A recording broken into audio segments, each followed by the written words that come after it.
It's fine. A hybrid?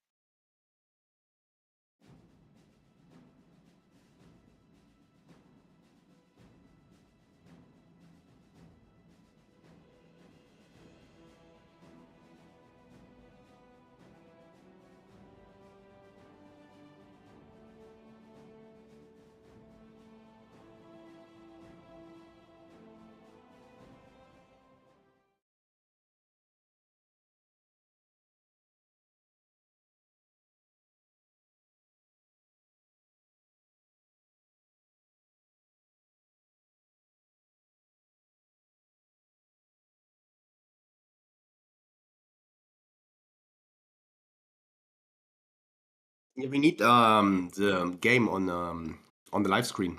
We have we have time dilation. Okay.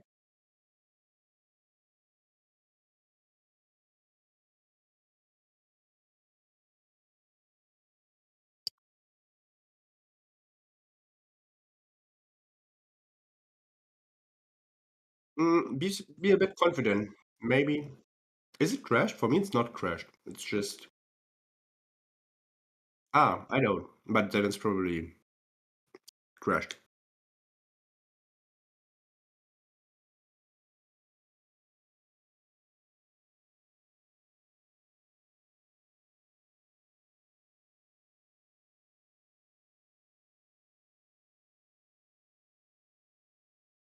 It, it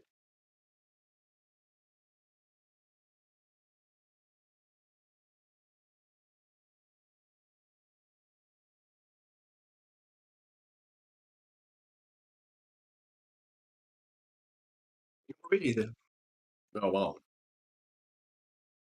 Yeah, that's some really nice service. I mean, this is like King's King's like service. Mm-hmm.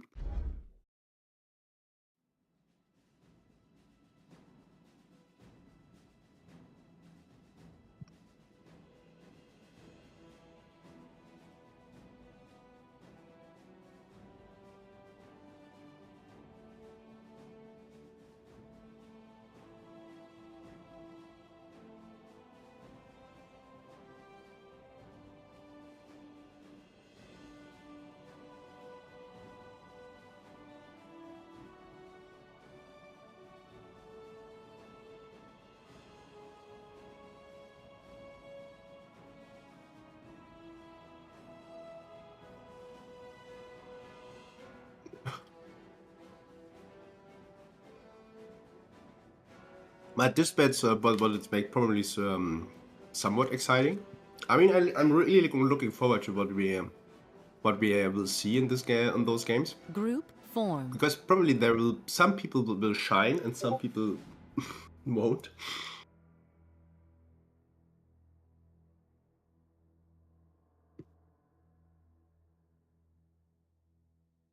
Mm-hmm. Group formed. I, I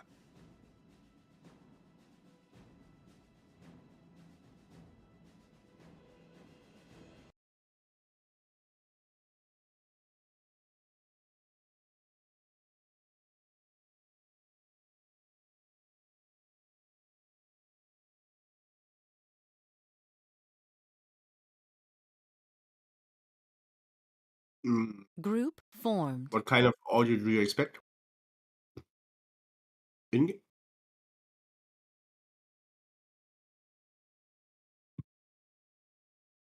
system failure? Wasn't he a little bit higher rated? Oh no. Yeah, I'm just looking at his history. No, he rarely was 1900. I mean, he has 1600 fits for him, at least in the late in the shorter history. He was around 1700, so Group formed.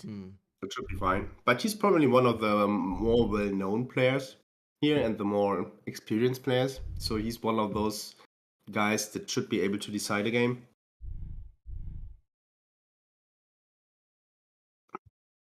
But we also can see the differences between the amount of game experience. We have here players with like close to, or they're bad with 8,000 games, and then we have Mr. Vanilla with 180, and they're still close in rating, but probably there's a big difference in experience. Fine, and some people. Can we borrow some higher rated players? Balance the game. Oh, you are not in the game, Derp. I'm in observers. My connection to the host timed out. Yeah. Wait 30 seconds. We'll be right back. Apparently, we're both muted somehow. People can't hear you, and also people can't hear me. And I have no idea how that is the case.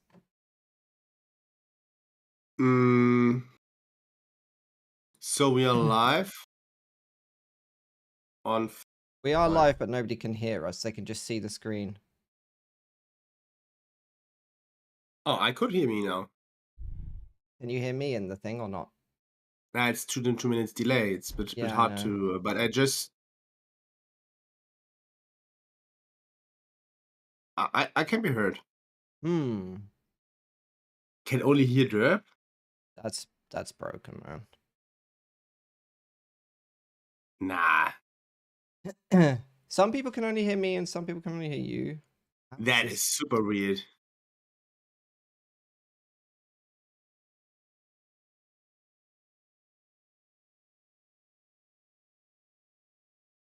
But we have to run the. You're still not in the lobby. I'm just joining now.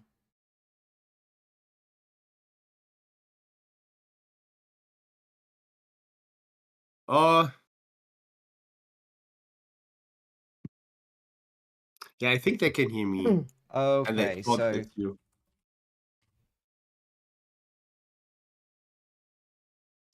That is very weird, guys, because you take if you take a look at the audio, this one here is my microphone, and you can see me speaking. This here is Foley on the left, and he's quiet right now.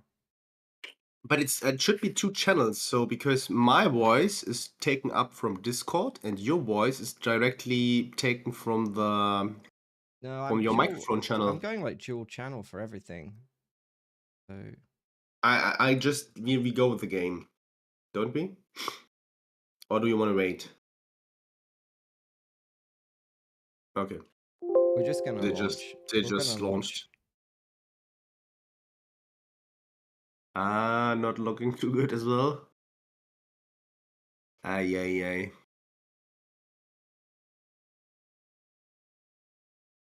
Razana said that he can hear you now. Okay, so you can hear me now. That's good. We've fixed it. I don't know what I fixed because I changed almost nothing, but it looks like it's fixed with me just turning it off and turning it back on again with the devices. That's a big yikes. Excellent. Okay. So all the introduction I did earlier is completely missed because I was muted somehow without my knowledge. So it was great. Absolutely cursed. And the game has crashed again. Let's all right, hold on, chaps. I have no clue what it is. Do you have this connection window or something? Do we have any clue? I think people are crashing on launch, but I can't confirm that right now.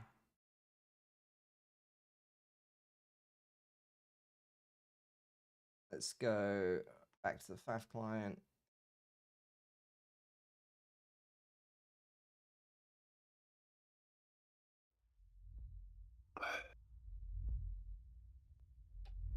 Okay.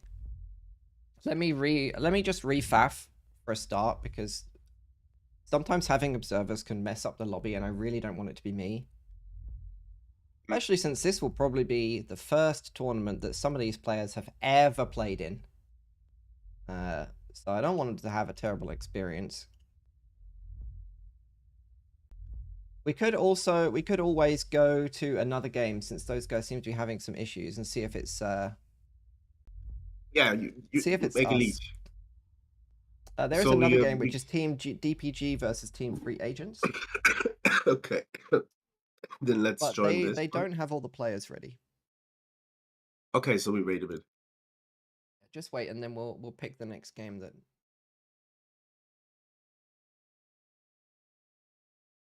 Oh, I can see Quantum Typhoon and Riversand. Oh, those are Seaton's experienced players.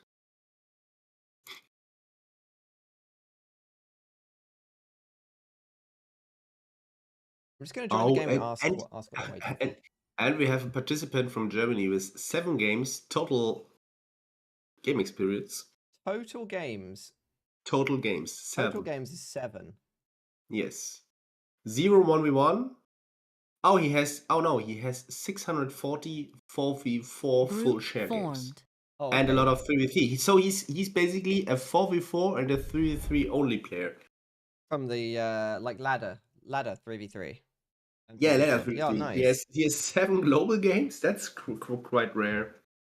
Yeah, most people Group formed. most people only play global, so shows what a nice addition the 3v3 and 4v4 ladder was. Yeah, the matchmaker tool was really a I good think the thing for the matchmaker too. community. You won't launch.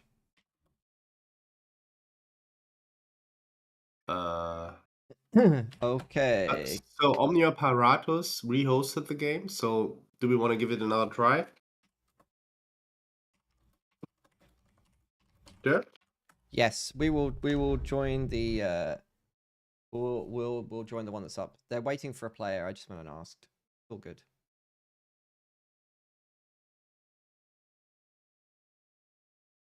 Okay. Let's see if it launches this time.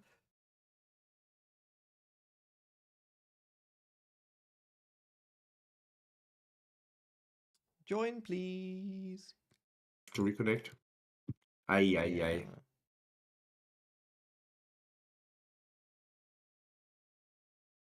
Group formed.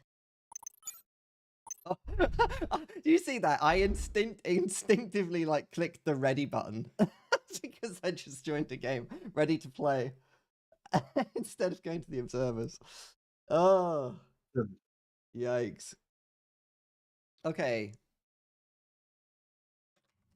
The casters are ready, the players are ready, and the audience is sure ready or something.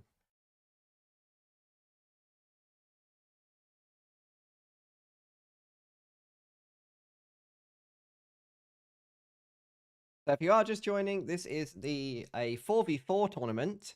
It's only for players under 1600, which gives some of the new players a chance to do something for the first time. We get to see some players in their first tournament, maybe. There is some prize money. So some of these players will be playing in their first ever tournament. And I remember my first tournament, I got 5-0'd immediately, demolished. It was very sad. I got a small amount of depression. Yeah, playing in a tournament is really not that easy because usually you're not that used to the challenge you expect here and to all the viewers viewing you. Especially when And it's that being live casted as well. yeah, It'd be a that's little bit still stressful. even with that few prize money and that few attention, it's still totally different to playing casually Yeah, the pressure in is the on. evening.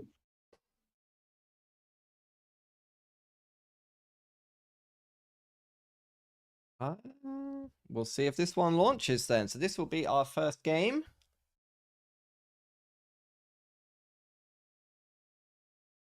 Oh, please. Yeah, Oh, yes. there we go. All right, very nice. So which team is which? I will go and introduce some of our players. So we're going to be playing on Adaptive Hilly Plateau. If you haven't played this map before, it is a very old, very common one. There's a lot of mass in the middle of the map, as you can see here. And the meta in this map is kind of that both teams will walk to the middle and they will fight over that reclaim very early. And often people die on ladder. They really do. So we'll have a look around our teams. Let's start with our top team up here. We've got In Omnia Paratus. I don't think I've ever seen this player. It's going Aeon up here. doing a Hydro Rush, as you might expect. We've got Strife. I have seen Strife. He was playing in blue UEF the last time I saw him, so maybe that's his jam. We've got B1 Adam, also in a UEF com. And we've got System Failure, who used to be quite high rated, I think. Not sure if he's lost some rating or he just plays a different mode these days. He's also in a purple UEF. So 3 UEFs and an Aeon on the top team. The kind of consensual relationship we like. And the bottom team, we've got, starting up here, we've got Babel, or Babe1. Babe1, Babel here, he's a very aggressive early on player. He likes to make a lot of units. Then we've got Vanilla in a purple Seraphim, pink Seraphim. We've got Officer Jailbait. Officer Jailbait's a very new player.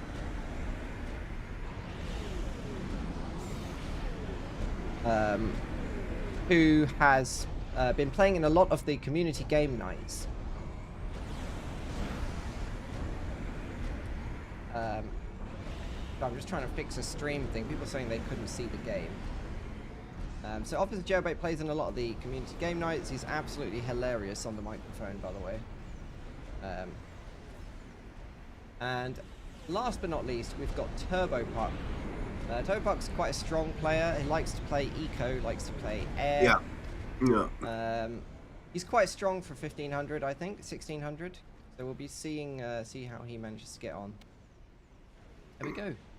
So ratings, Team 2, they got a lot more rating than Team 1. They're up by 600 points, which is a pretty big advantage. So only 84% balance. Yeah, the average rating is totally in favor for the top team. And they have System Failure, who's probably the most balanced player here in this lobby. But I'm not that familiar with those guys. You just said that you know some of them. You probably know more about those guys than me. I tend to see quite a few of these players playing in the evenings sometimes. Some of them.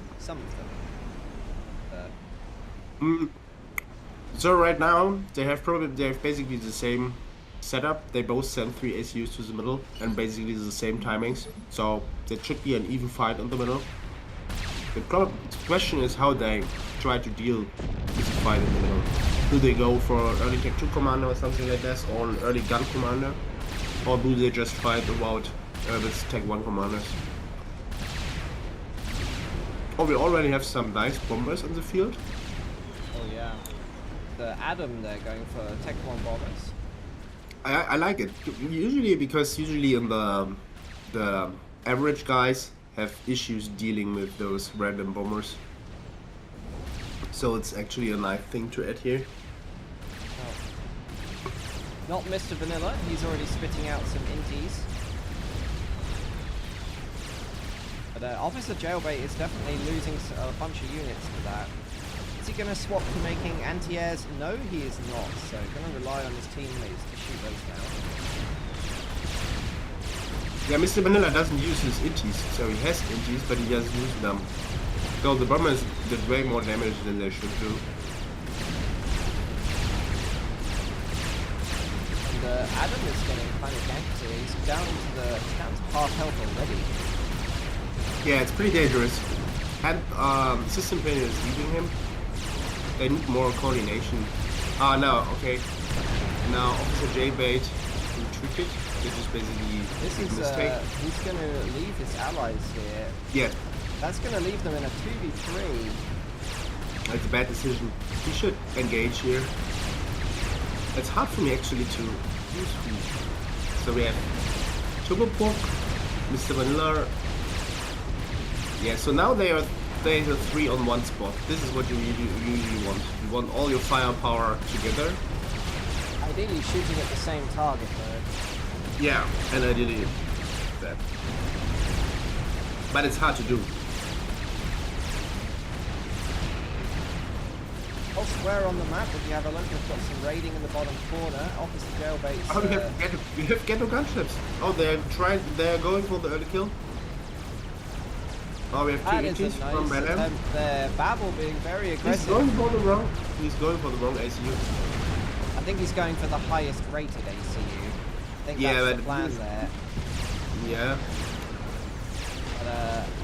But But it hasn't had the most HP, so now he's changing the target. he's gonna lose his. That's quite unfortunate. He could definitely have gotten a kill there. Yeah, absolutely. He could have killed Bam.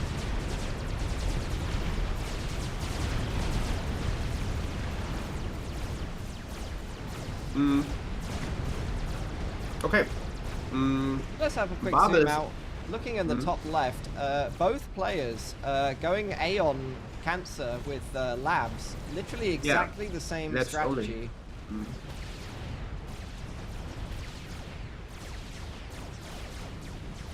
I mean, Aeon Labs are a bit special because they have over 100 HP, so that means an ACU has to fire two times on them to kill them twice.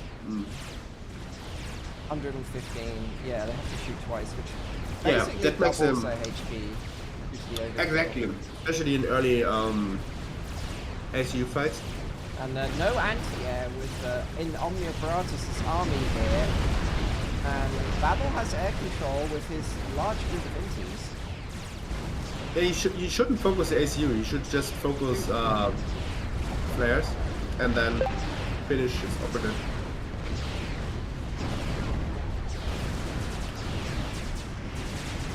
It looks like a draw here. Yeah, I this think- does look like it's going towards a draw. We just need to have a quick look at what's going on the rest of the map because I missed it. I Bad think we just lost Adam in the corner there. This is going to be a mutual up here. I don't know who destructed first, but that's going to wipe out Babel and in Omnia. So Babel trades for a 15. I think we have kind of the same rate. 3v1 now. No, we have 3v versus 2 now. 3v2. Yeah, it's 3v2 now. So it's going to be Which is- Strife. System Failure is going to hand over the base, actually, to Strife. So they've got 2 bases each. They've split it down the middle. That's actually pretty sensible, I think. System Failure is going to retreat because obviously if either of these 2 ACUs on Team 2 here, colours being reversed is kind of... If either of those ACUs die, the game is probably over. I don't think either of them will be able to cope with that APM. But Strife has a nano commander. I think he's upgrading to gun, so he wants to engage in combat. He wants to risk it for a biscuit. Yeah. And maybe he's right here. I mean, these ACUs are pretty low. Mr. Vanilla is on 3k, Turbo Puck's 5k, Jailbait's 6k. Like, I can see a world in which he walks in here and I don't know what Turbo is upgrading right now. What he does upgrade is it take 2 or gun. It's a very slow upgrade. I think he's paused. Or he's stalling massively. It's just slow. Yeah, apparently the volume was incredibly loud on some of the gun ACU sound effects, so I've lowered the volume a little bit. Oh, the upgrade is really... Oh, no, It's no, very no. close. Oh. Actually, if he kills him, the blast will also damage... he can kill both here. He can kill all 3 of them if he times this, just if Yeah, Mr. with Vanilla proper was in management. there. And now we have a gun commander. Yeah, but Strife has gun nano, so Turbo Puck's being confident here, but he doesn't. I don't think he knows about the nano. He really shouldn't be. He really Strife shouldn't be... Yeah, Strife shouldn't be afraid. He should use this ACU. And this is what I thought we might see. A big Tech 2 push in the bottom right.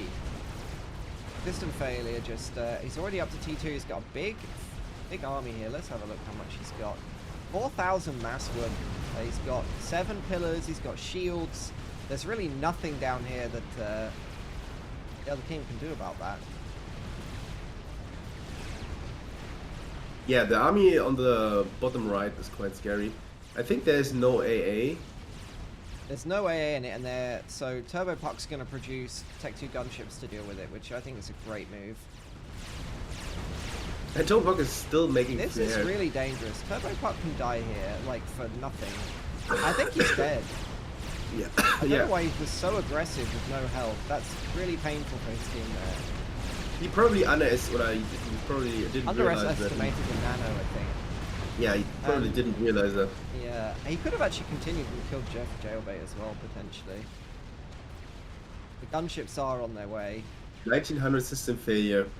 Yeah, system failure was 1900, but I just watched his rating history, and that's quite a long time ago. But yeah, he's most likely one of the a little bit higher rated players. But it's not like he's a 2K player. But he's, yeah. Oh, Turbo Buck is not happy. He's not happy. Despite the fact it was actually Strife who's 1400 who killed him, he's still not happy about it. Yeah, absolutely. I mean, he had it in his own hands. There was no reason for him to die. They had all opportunities. But I kind of feel his point. Yeah. Let's see if Mr. Vanilla. So he's still trying to fight this with Tech 1 units. The Tech 2 factories in Mr. Vanilla's base are idle. Like, did that get passed over and he didn't kind of react to it? Because it's idle down here. He could be making mini chickens, the Ilshavos. They're actually pretty good against pillars, honestly. Yeah, here he goes. Okay, he's got the right idea, but they're really forced back here. Team 2 with a significant advantage. Strife is going to be very annoying and push in with kind of 3 unit groups right now.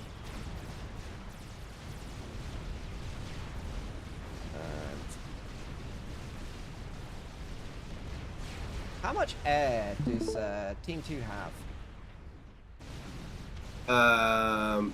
They just want to fight versus Mr. Vanilla's Tech 1 inties, but basically right now it feels kind of balanced. Mr. Vanilla is basically pumping gunships, which he could snipe system failure with, but... Where's system failure? He's here. Oh, there right. But I think there's enough inties from Strife to just negate it, honestly.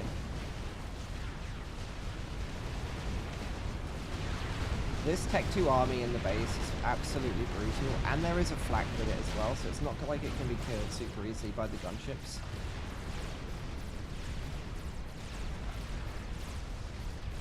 Yeah, the game looks very much in favor of the top team. I don't see where the comeback will come from. I think they would probably need to make some kind of snipe happen on system failure here. Yeah. I mean, this is going to leave a lot of mass on their doorstep, but there's already so much mass elsewhere on the map that wasn't reclaimed anyway that it's kind of not going to be such a big issue. Yeah, they lack a lot of map control. They have only at most a quarter of the map. That makes them vulnerable for... yeah, it's even less. Yeah. And it makes them vulnerable to new attacks because they don't have... I think they have... Do they have any radar? I think they don't have any radar, so... No. South team probably doesn't have a clue what's going on at all. Yeah, radar would be... radar, pretty good unit.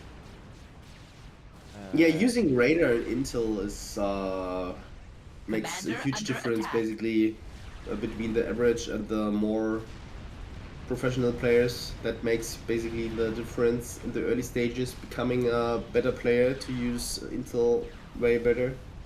And in the South team you see that they don't use intel at all.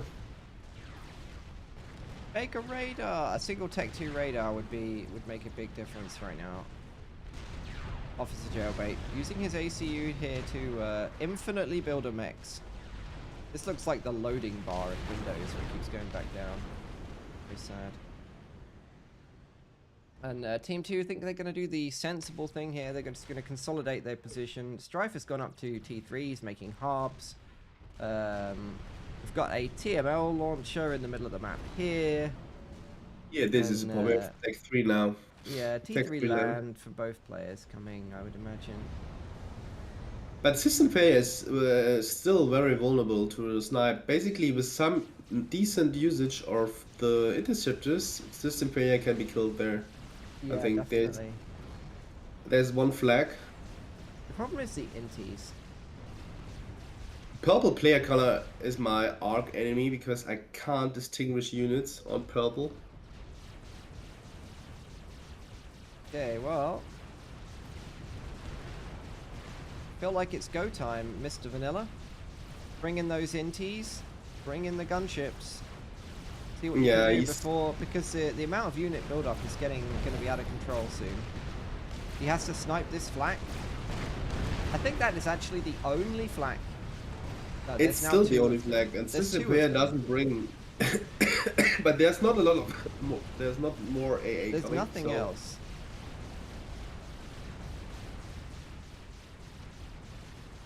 This is a nice raid, by the way. The killing off the TML launcher. Yeah, that's a nice. That's. Oh, let's hope he doesn't bypass them.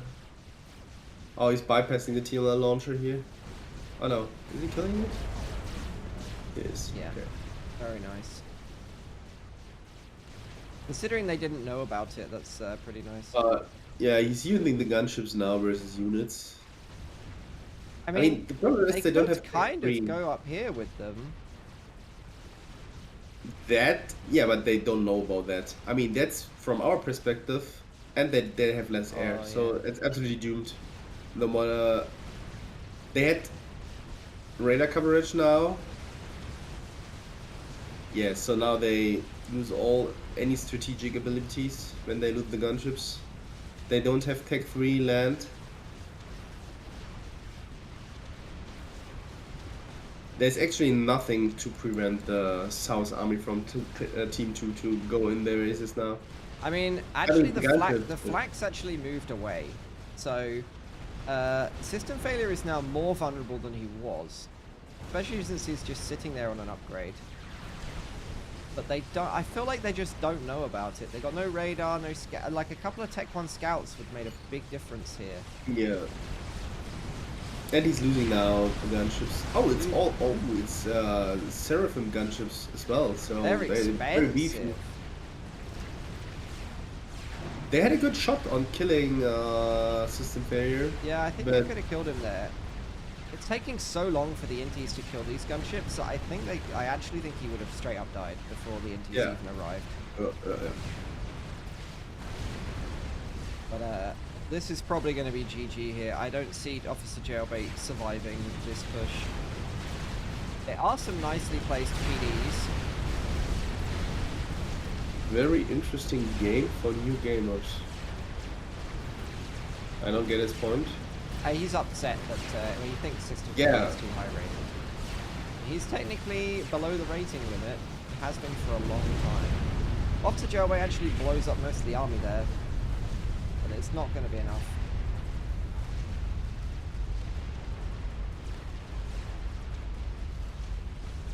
Look at the salt, man. He's so salty.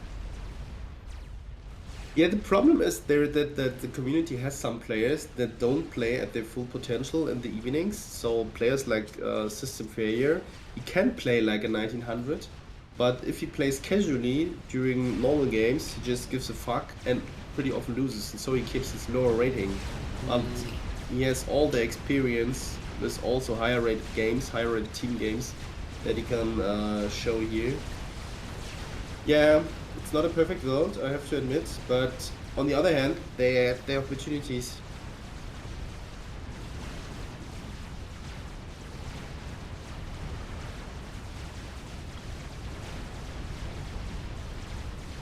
$1900 manipulation. No, it's not manipulation, is it? Well, I have a look at System Player. So.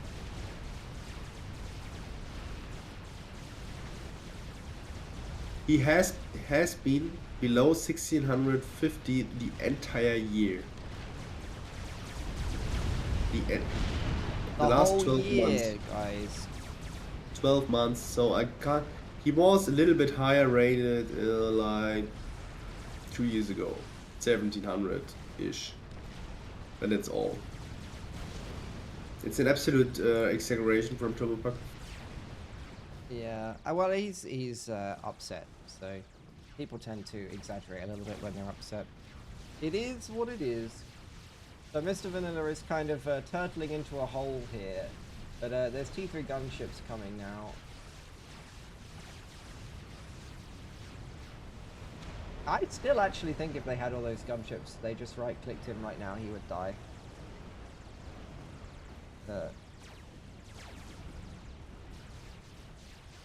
Strife and system failure in they really don't need to rush anything. They can take their time here to close out a win. They don't need to take risks. They don't need to take any risks. Yeah, actually the southern base is quite fortified, so there's a lot of PDs now. They can't easily kill him right now, so they have to be a little bit patient. I mean, the other option is to use Tech 3 Air. I mean, I see already some Tech 3 gunships on the field. Yeah. So you either go for mass gunships or strategic bombers, and then I think some Key 3 gunships are going to fly right in here and just right-click the ACU, but we will see. Apparently, Turbo Puck is always salty. I have to change to your scoreboard. I can't see their income right now, and you can see it. Why can you see their income? Not all of the scoreboards show it live. But the eco shows a pretty wild story here. It's like 4-1 in eco.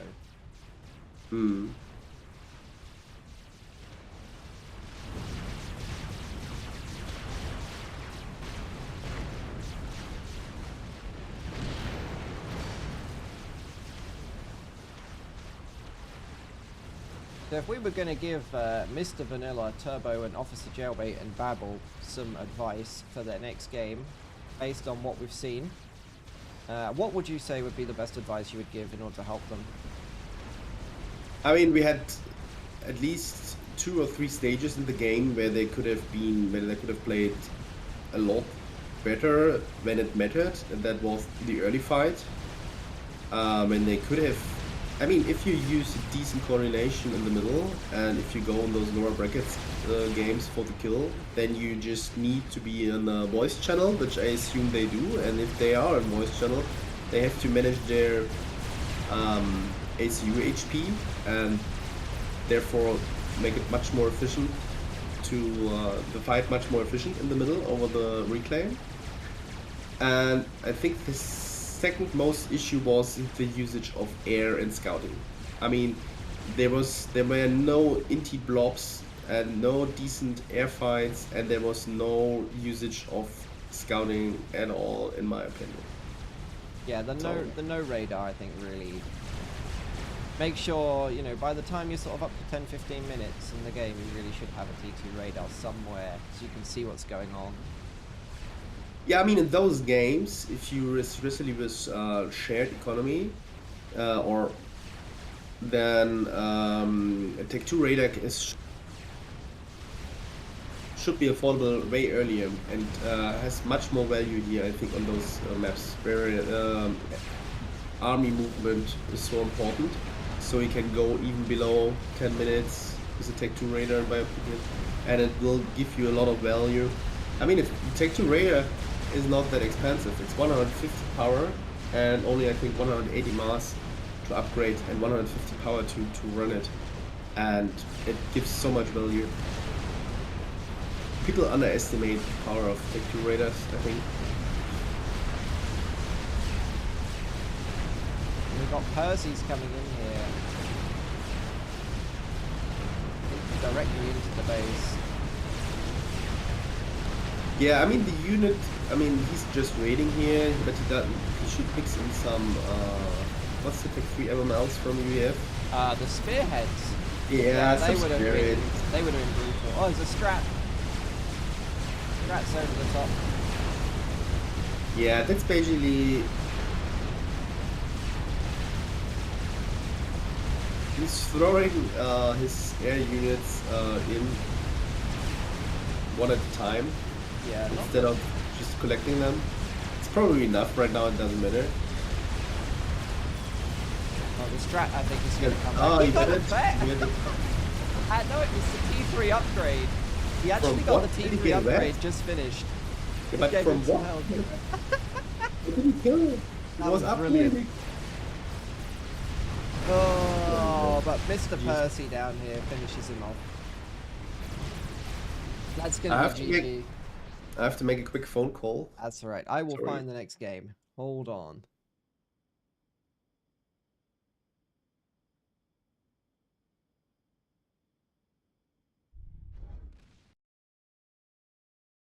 Okay. That's gonna be a win there for oh, maybe I shouldn't put the games. That was it was quite one-sided, I would say.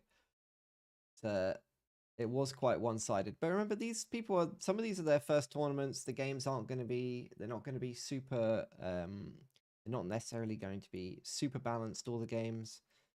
Anything can kind of happen. Remember, they're not super high rated. They're not super low rated. So we do see some interesting things. We had some nice ghetto gunship snipes attempts there.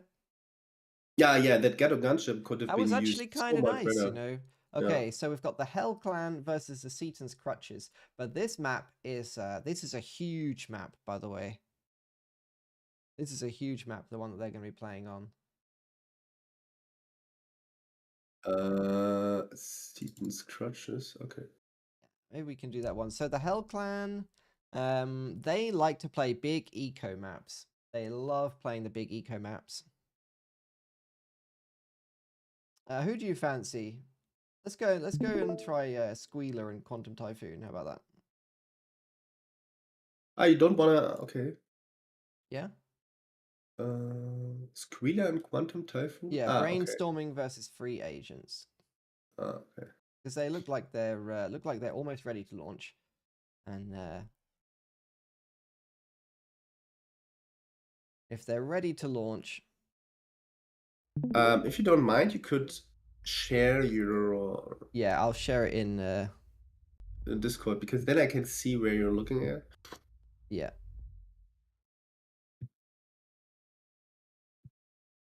I will share my screen in our little Discord.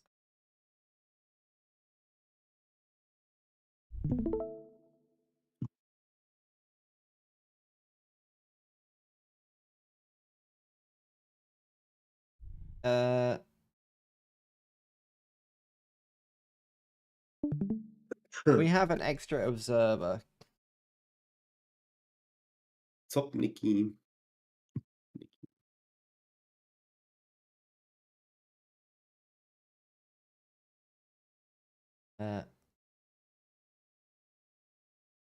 Okay, so there's one of this team's. This is the team we went and looked at earlier, but they didn't have all the players.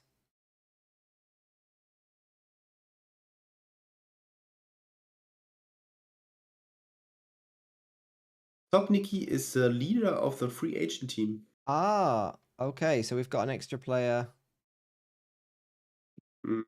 Yeah, Zopniki, Reversand, Ubivator, and Sivolex. Okay, Ubivator is not here. At least that's what I see. Do we have updated participants window? Because that's what I see in the forum. Let's pop to the. Let's have a quick look.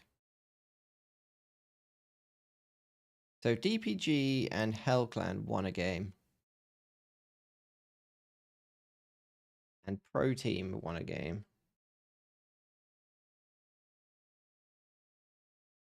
They're currently top. We've got like 8 teams, 4 people. Group formed.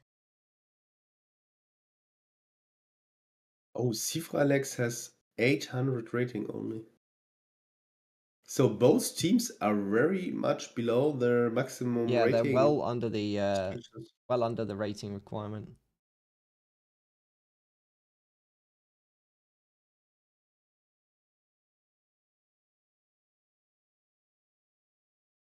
Sopniki was removed from the host. He's the leader. Yeah. He's their team leader, and they kicked him. It's funny. Okay, well, we are ready. It's Reversand, Cifralex, Quantum, and me. Okay, we're launching. So this is an enormous purple crystal map. I can't remember what it's called, but it tends to have a bit of a pinwheel effect. What's the name of this map again? Ionasia. Oh, it was made by Yudi. Okay, no wonder it's such an eco fest. So There are, on the starting islands, there are these big crystals here that Yeah, allow it's you to get water all a, around. they Right. allow you to get a pretty good eco built start, and then it's after that it's a navy map. So you've got 4 islands like this, and this side tends to push here, and this side tends to push in here like this. Okay. Yeah, assuming there's an air player, which is probably the one on the Well, bottom, on the normally top. this would be an air slot, but Yeah, and you that means know, that you have like a sequence effect. Then you most likely have 2 players on one side and one on the other. So you have yeah. so you have 1 player defending and 2 players attacking, in theory. But I mean, you have a lot of options. I mean, they can go for Tech 2 Air, for example, which is basically the solution to those to this 2v1 situation. You just go air together, organized, and then you go for 1 player after the other. Well, we've got a GEI Booch. I don't know how to pronounce that. I'm very sorry if I massacred your name there, friend. He's walking into the mid with his ACU. That's a bold move. There's lots of reclaim there, but I feel like that is a place to die right there. You get surrounded by Navy, you're gonna have a real bad day. No, I don't think it's too dangerous because first of all, you can retreat to the water, and then you're vulnerable to subs, but the distance to your own island is not that big. So going there is a reasonable decision, but on the other hand, I'm not sure if it's a good decision to go that early because It is only 1 mex. Like yeah, I don't 1 think mex, it's 2 mex. Is that really worth it? I mean, yeah, my opinion, it's not because you have pretty much reclaim on your own island, and you have a lot of maxes which you want to get earlier. And what you also want to have is like 2 or 3 factories pretty early because you want more engineers because you have so much mass. Yeah. You can't spend it if you don't produce engineers in a Let's see what decent Squeal is amount. doing. Well, he's queued up a second factory. He's using his ACUs to build.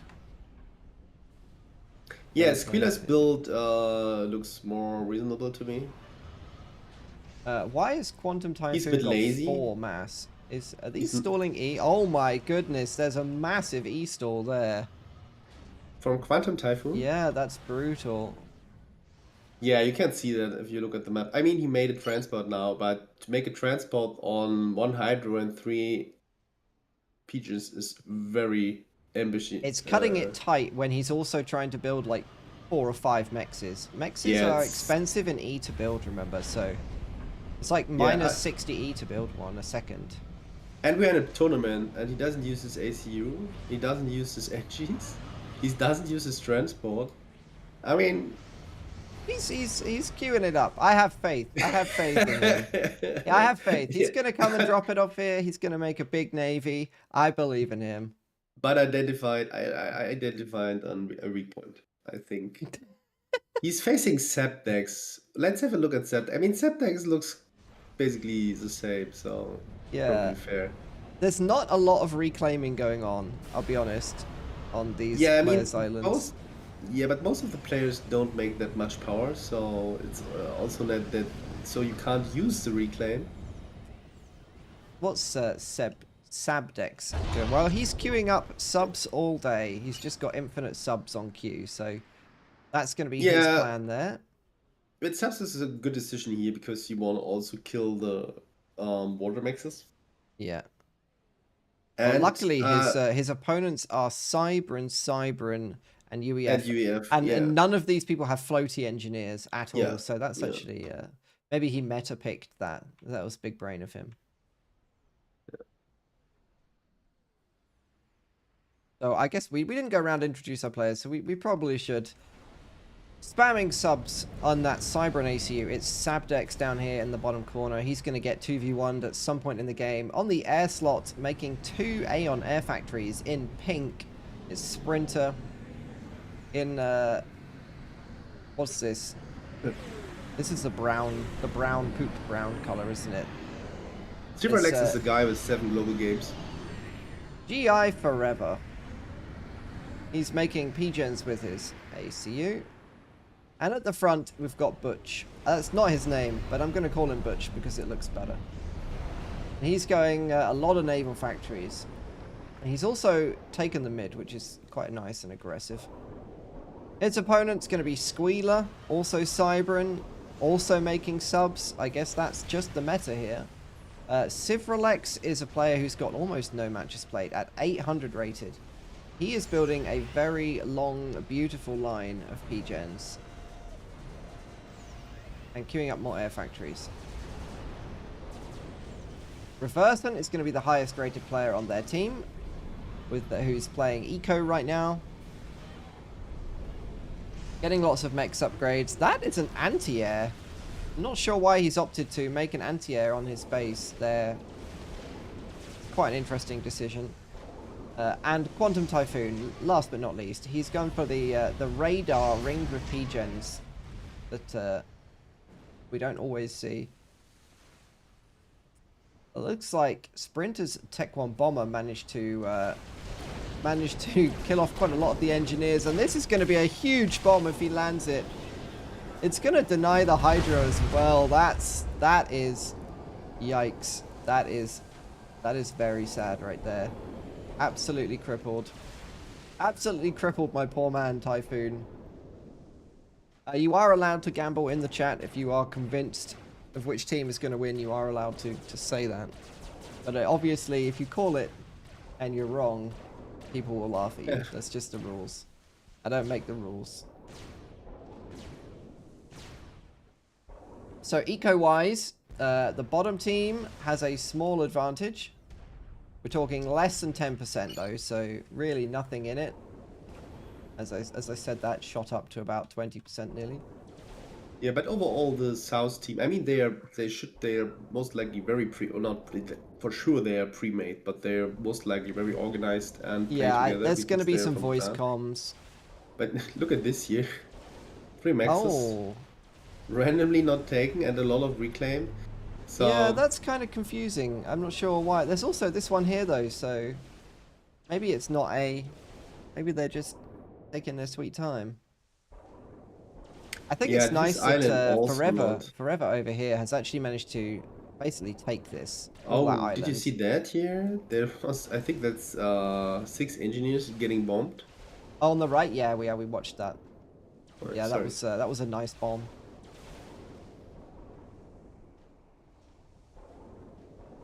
So a bit of Navy pushing up from Sabdex here. He's going to catch Quantum Typhoon with basically no naval yards due to that bombing that kind of crushed him earlier on. Engineers re-dropped to try to remake this Hydro. But his eco has fallen behind really badly, probably as a result of that. He's only on 41 mass at 8 minutes, so on a big eco map, that's gonna hurt.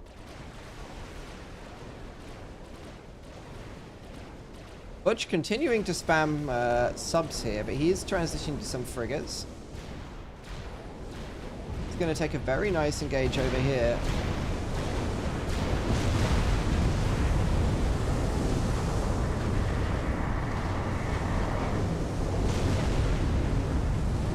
That's a scary looking little navy that Butch has got there.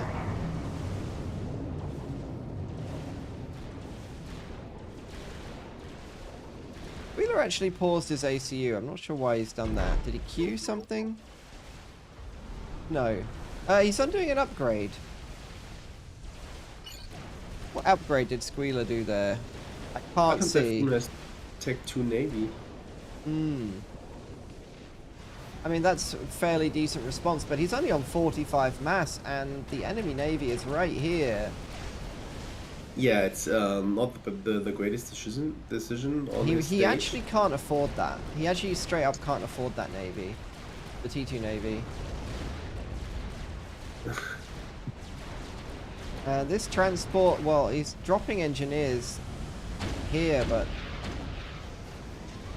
this is painful as well. His torp launcher is just going to be shooting the island half the time. If you are in this situation, by the way, you can put your torp launcher here instead.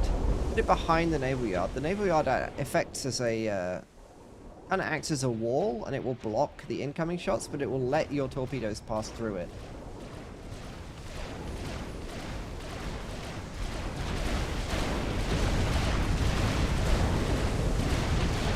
Again, this raiding force from Sabdex proving quite useful.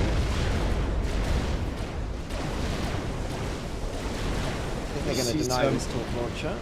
Airplay coming. The air players are also very slow. It is 10 minutes, so we should see T3 Air on the field. But yeah, Sprinter is now starting the upgrades, and the same basically for Reversand. Reversand is an experienced Seatons player, and it's 10 minute 30, and he doesn't even have a big 3 HQ. I mean, and he made some Navy. He made a Tech 2 power here and a Tech 2 shield, but there's no... I remember the last time I was casting, I remember Farms said something. He was basically like, you want to look for the players which are planning into the future. And this does not look like a base grid here, which is planned into T3 Air at all. There's no place for the T3 PGen, and even if there was, like, this stuff is kind of awkward. I mean, you can reclaim this shit here, put it there, but the entire base layout, or the entire, I mean, he's at least one Tech 2 PGen short, so... Meanwhile, if we look at his opponent, that is going T3 Air. Also no second T2 PGen, by the way. He has a second one on the other factory. Yeah, I mean, okay. He has more power. He has more power. Yeah, you're right. You're right. Than Reversand, but Reversand's got 100 mass a second though, which is he has like we're talking like he's got like 30% more mass. And Sprinter's actually opting to make torp bombers. Is that out of the secondary factory? It must be, yeah, okay. He's on a lot less mass and he's making torp bombers.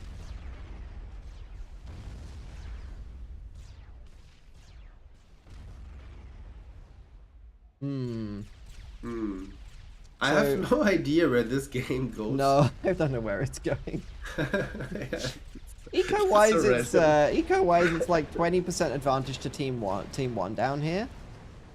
I mean, this here. I mean, quick look at here. He's basically dead to this. Yeah, these subs can just murder Squealer at any time. He does have the torp so much, and they can join the destroyer here. I mean, they basically should join their navies here and play together. Or well, we'll see if they use their voice comms to do that. Does the torp upgrade have that range anyway? It doesn't require the gun upgrade for the extra range anymore. You know if that's a thing. That's a good question, man. I would have not thought about the gun upgrades. Because the gun upgrading increases the laser range. No, the laser, yeah, it does increase the laser range, but it doesn't affect the torpedo launcher. I hope so. Okay.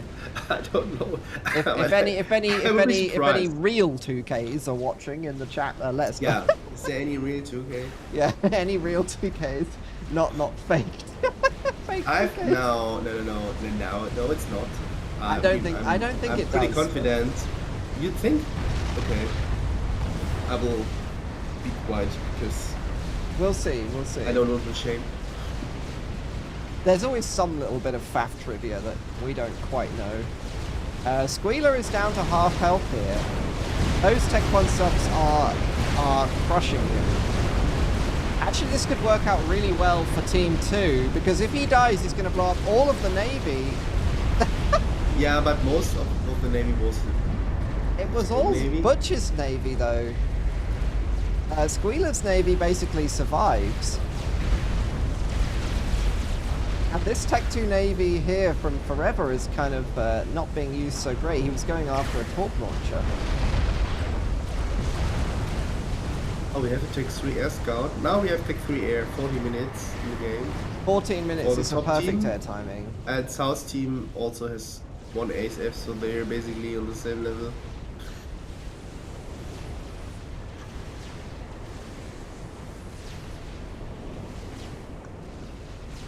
Okay, destroyer up here getting torped. Can he hide it behind the island? No, I don't think he can. No, it's not that easy anymore to use the camera to avoid torpedo damage. they patched them so they're easier to use. It's a very large amount of Sky Slammers on this island. This is Sky Slammer Island here.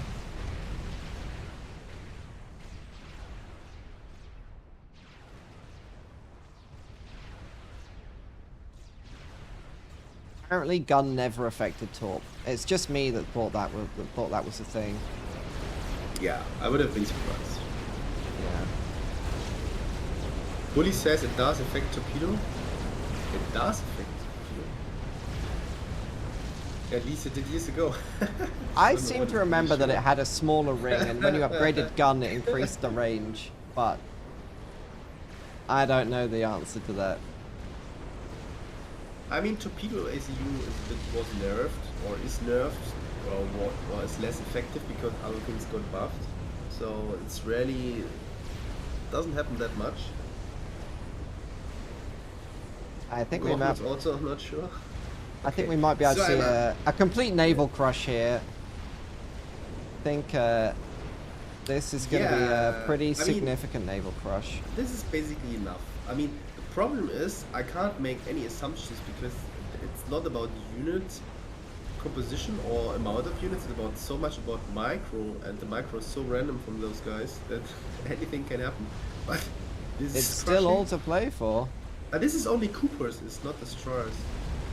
Oh, it's a full Cooper! It's a full Cooper Navy! Let's go! the rare full UEF Cooper Navy.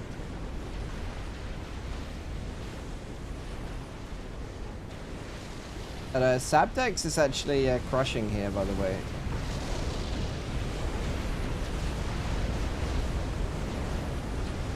I mean, the game looks very much in favor for the bottom team. Yeah, definitely. But you never know. Riverzen is now. Let's look at the air grid from Riverzen. What did he do with this air grid? Oh, he built it out this way. No! Why? Oh no! Did they know what maps they play? I guess so. Oh, I just can imagine what chat will think of this. He's built it like a brick wall. You know when you know brick walls, they never overlap the bricks. That's what he's done. Mm. Oh yeah. Well, Rewison's got now they have a nice navy block here. This ship crush.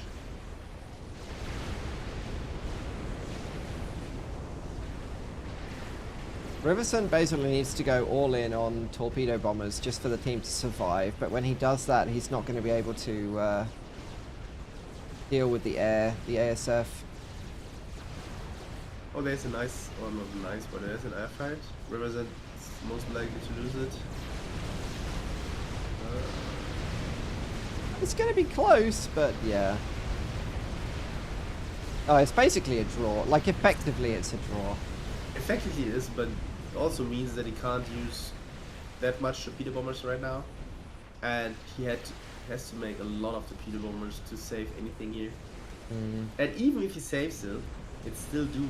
The mechs don't is... have navy production. Yeah, the mechs and navy losses are pretty massive.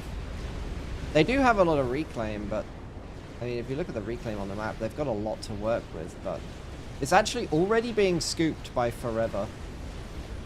Yeah, I don't think the amount of reclaim matters here at all, because players don't tend to use it properly.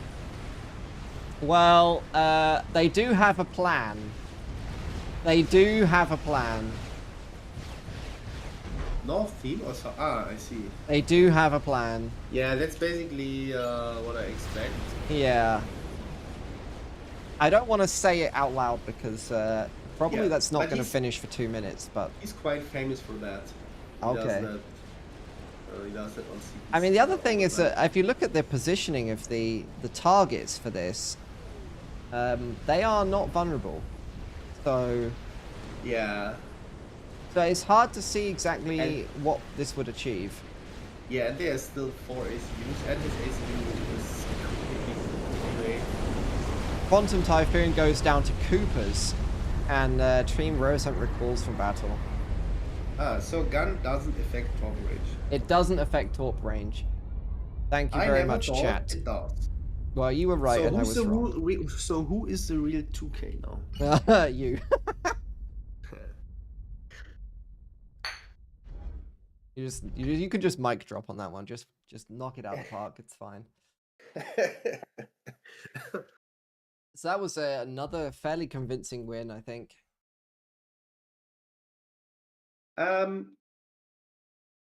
Yeah, I mean the start was quite very slow, but in the end, the mid game, the Navy game, once it got if I see all those Coopers, I mean it worked out. The massive Interesting Cooper choice. Navy actually didn't do that badly. That's probably due to the low number of destroyers. Yeah, they worked that good because he had a lot of them, and he had more. I think he had also more mass in Navy anyway, and then it doesn't matter what kind of unit it is. I mean, if you transferred this mass to frigates, it would have worked as well. Okay, so we will wait for our next game to be hosted. This is the kind of lobby I normally play in. Look at this, certified. This is my jam right here. Certified shithouse. I'd be in here making TML. That's what I'd be doing. Yeah. This makes Every you if that's your kink, it makes it the most qualified streamer right now for this tournament. TML is my favorite thing, honestly. It's not actually good, and I usually lose games because I make it, but I just enjoy it anyway. Yeah, we had a lot yesterday, I think 2 days ago with the Rec, a nice conversation about TML ACU. He hates it as fuck. I wonder if I have sniped him with a TML. Maybe not. Probably. Hitting people on the move mid-fight, you like go in to start a fight and hit them on the move is great. I hope that never gets removed from the game. So GEI, so gay clan. Gay clan? It was Pride Month last month, so they don't need any special treatment. But a great win for them. The Seaton's Crutches are still playing, and there's still 8 players in the game, so... Wow. They really... Is that the Hell Clan game? It should be Hell versus Seaton's Crutches, yes. They like to draw out the game, Hell Clan. I'm watching the live replay without mentioning any details. Yeah, we can do that. Let's do that. No, let's do that. Because there's no other game hosted right now, so... Yeah, but it will be a bit harder to sync for us, so... You can okay, then you stream it, and you stream it via to me to Discord. I will stream it to you via Discord. Yeah. We go to live games. Oof. You just go to and then sort by map. Ooh. And then just go up and down, and then you find 3 purple maps. Oh, here we go. Yeah, watch. Yeah, it's easy to find the purple one. Perfect. Thanks, UD, for your work on that one. Okay, so I will stream the screen to you. And we can watch this one. Because there's no other game hosted. And I suspect this game will go on for a while if I know the Hell Clan. They really like to not attack until they've got boys. Sometimes. I'm kidding, but they do like to eco. Okay. So who have we got in this game? Okay, so we've got the Hell Clan with Ferv and Karim. So sometimes play with those guys. Ferv's actually not too bad. Ferv's quite a good player. I think he'd probably kill me 1v1. So we'll go around, have a look. Bottom island, going Navy. It's going to be Ferv down here. In the air slot, it's going to be Eskimo Noob for the Hell Clan. Then we've got Karim. He's going to be playing a Navy slot. And playing front today is going to be Chaos Per. Is that how you say PYR? Chaos Spy? Chaos Spire? I don't know. Their opponent is going to be Heidovic, who he's quite a yapper, I think, in the Discord, right? Heidovic? think he does quite a lot of yapping. I don't know. Then we've got Mr. Blastman. Now, I casted a game about 4 years ago. It was the first game I ever did. It was on Seaton's Clutch, and Mr. Blastman was basically playing in that. So he has been around for a very long time. He's going to be playing Air in a pink Aeon. We've got God Osiris in the in this Navy slot down here. That should be pushing. Last but not least, we've got whatever this sign is, Beta, B Radiance. He's going to be playing in a lovely Cyan Seraphim for that. This is the Seraphim Navy. And because we're watching a replay, I am kind of tempted to bump the speed up a little bit. Yeah. I'm going to go plus. I'm going team plus should 5. be here in favor because it's a Navy map, and Seats guys tend to have some at least decent Navy map. Yeah, I think people who play Setons get good at making enough eco to sustain decent Navy production, at the very least. Okay, so Chaosper walks to the island. Heidovic goes to drop to the island, but sees the ACU and moves away somewhere else. Very sensible. He's going to spread out his engineers. God Osiris gets a drop off to the right to the island. He's going to drop 2 places. Karim's going to do the same, so that's clearly the meta. Radiance is going to try to... I'm going to slow down and have a look here. So both transports basically bump into each other here. I think the game is only going for 11 minutes now, I see right now. It started 11 minutes ago. Okay. So I don't know why. Competing drops on here. Heidovic continuing to use his transport to drop around the map. That's really nice to see.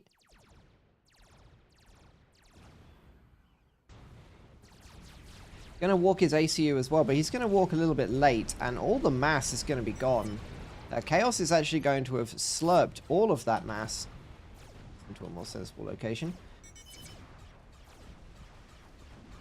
Lots of transport play. We didn't see this many transports in the last game, that's for sure. So ACU is going to start tickling each other in the middle. They are both Seraphim ACUs, so there's not really any health advantage for either player.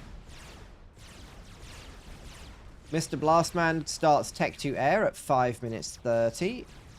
Let's have a look at Eskimo Noob. He is almost at T2 Air already, so he must have started that at about 4 minutes 20 something. With my napkin math. Subs under production for God Osiris. The most Navy production actually is for Chaosper at the front here. Karim has 0 Navy production at all. He's got 1 factory making a frigate with very little support.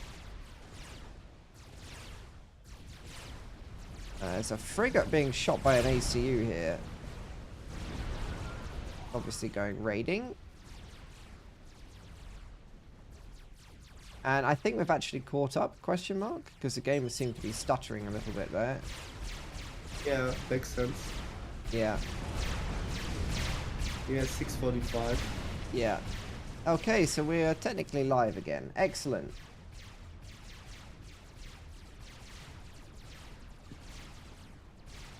So some early raiding frigates, that's really nice. I love these annoying raiding frigates that kind of just go around the islands like this and just... They just shoot all of the mexes. Really annoying to deal with. Yeah, you can do also this with subs when you raise them. They have a decent Yeah, deck the gun. little deck gun is quite good for that as well. Yeah, I think Aeon and Seraphim don't have that. So They it's don't actually deserve a nice boost for Cyber and UEF. It's a very handy tool. You can also very efficiently kill engineers with it.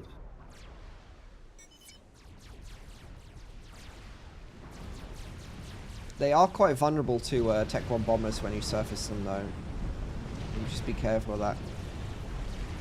Yeah, but it's still hard to do. I mean,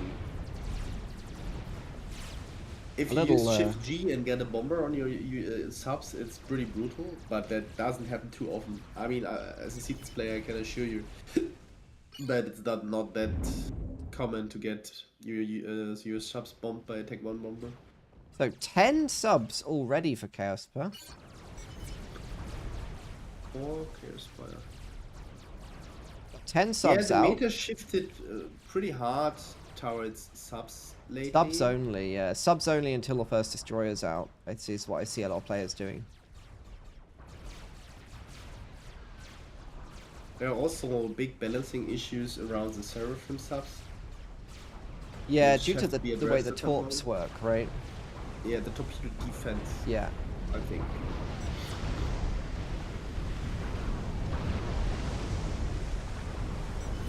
Well, Chaos is making excellent work with those very strong Seraphim subs.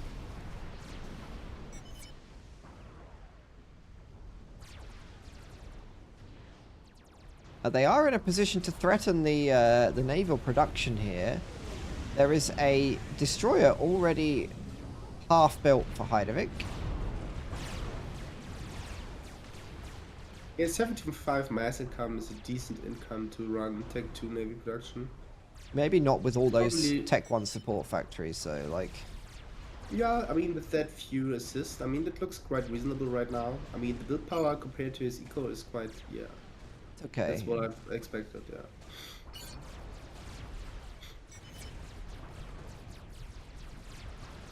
Let's check our air players because we are starting to get to T3 air timing. Mr. Blastman just started his T3 PGen. Yeah, but it's way earlier than the game before. Yeah, it's like the Tech 3 five minutes earlier. Yeah. So, torp launcher behind the factory. Look, very nice. Oh, man, there. That's going to shoo away the Tech 1 subs. Yeah, with that destroyer, he can kill the ACU from Chaos Spire now, but he doesn't use his navy. I mean, he has to be careful because there's a lot of Tech 1 subs. Let's check the. So T3 air about to finish for Eskimo Noob. That's a big advantage for our team. And Blastman has a decent understanding of how to use air. Let's see if he shows that in this game. Yeah, Heidevick can be in danger here. This destroyer. He has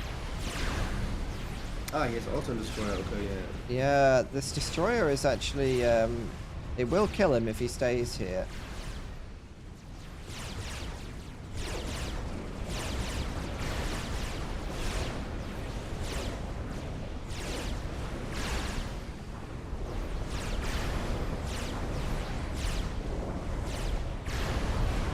I don't know if he uses the Pick 1 subs on purpose, because a lot of players don't know how imbalanced they are right now. I didn't know until lately as well.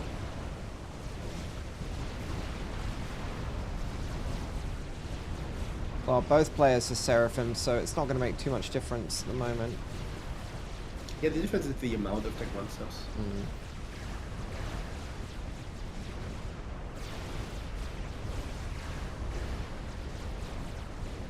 Yeah, this destroyer is a little bit confused. He's got the right idea, but he's just going the wrong way. I think he's coming back to try and rescue his ACU, but he actually won't get there. This is quite interesting that Radiance has actually managed to take and hold this island on the left, whilst Osiris has also managed to do this, so... Map control for the top team. Eskimo Noob has a decent mass income and Firth as well, so mass income is highly in favor now for South's team. And I'm a bit confused because Blastman had his Tech 3 pigeon around the 9-minute mark. Yeah, 9:30, but he's... Where are the units? He's not. He's making T3 mexes. He rushed the T3 PGen. And then he's recycling his base to make T3 mexes and storages. He actually has a paused T1 mex here though, so probably wants to finish that up. Oh, they massively caught up in mass income, so I guess Game on, basically. We'll see if Heidevic can build enough. If he can build enough corps enough destroyers to survive here. It's a miracle to me that Heidevic is still alive. He should have died there. I mean, he's pretty low. Yeah, both ACUs. He got away with it. Should have died there. Interesting, nobody going for the Seraphim regen aura. Yeah, it's not that easy to use if you're not really confident and experienced.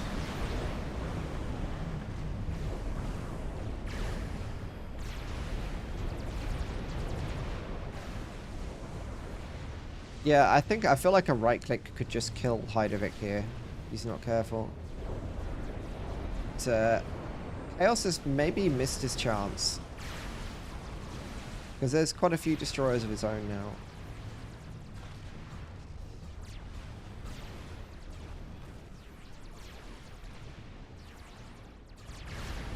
This destroyer has been named Nessie. I don't know what the significance of that is.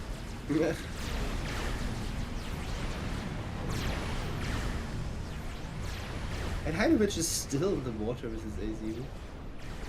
The man is just, he likes to live dangerously. That's quite sad though. Yeah, that's actually a miss micro. It's quite painful. Oh, torpedo bombers. Yeah, but unfortunately the torpedo bombers were all right-clicked onto a single sub, I think. Also miss micro. I mean, those mistakes that make the difference. Quite a lot of damage done to that destroyer.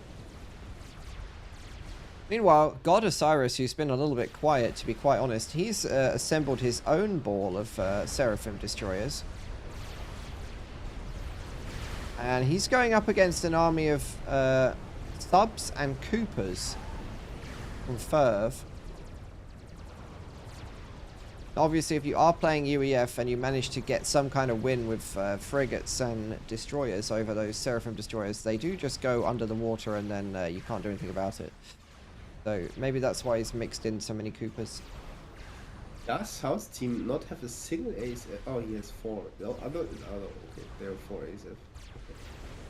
Yeah, Mr. Blastman, well, he's got 6 ASF. And how many does Eskimo Noob have? He's also got 6, so Air is dead even, guys. Yeah, also in terms of economy, they're very...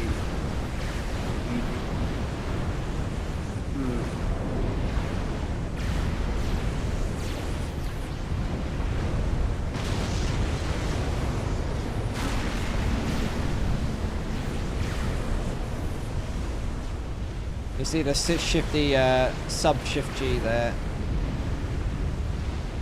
Very strong. You can't use micro, that's illegal. Yeah. That's breaking the rules. And it's so confusing. If you have 10 UEF subs and you fight 10 Zero subs, you will lose so badly and you have no idea why. Because it's not what you expect.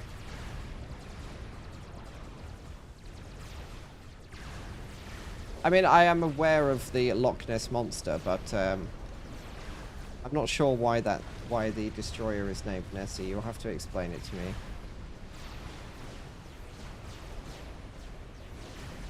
Right. I mean, I get the reference to Lake Ness. Or was it called in English? So it's the monster that's... Well, not the monster. Yeah, I mean, because it comes out of the water, but usually referred as a nice monster? Yeah, generally it's quite friendly. I don't think Seraphim destroyers are very friendly.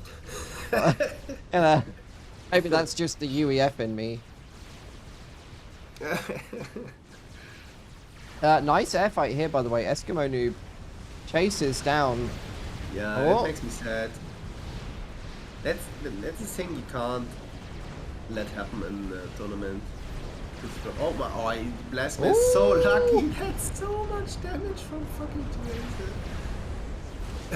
Teresa. I think he went after the transport there, and he lost a bunch of ASF for it.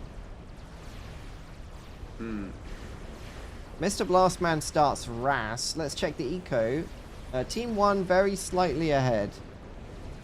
Yeah, but Firth is now, I think, winning Navy decisively in the right pond. Yeah, the amount of units left is not very many. Yeah, they just had a major... Oh, is this? Look at this cursed. Round fire him! Round fire him! Oh my god. You! No! Yeah, you deserved that, Seraphim players. See the bombers. Nice sub-stack, buddy. Yeah, and Spire did this intentionally and planted, so props on him. How much is it? It's... That was a lot of subs.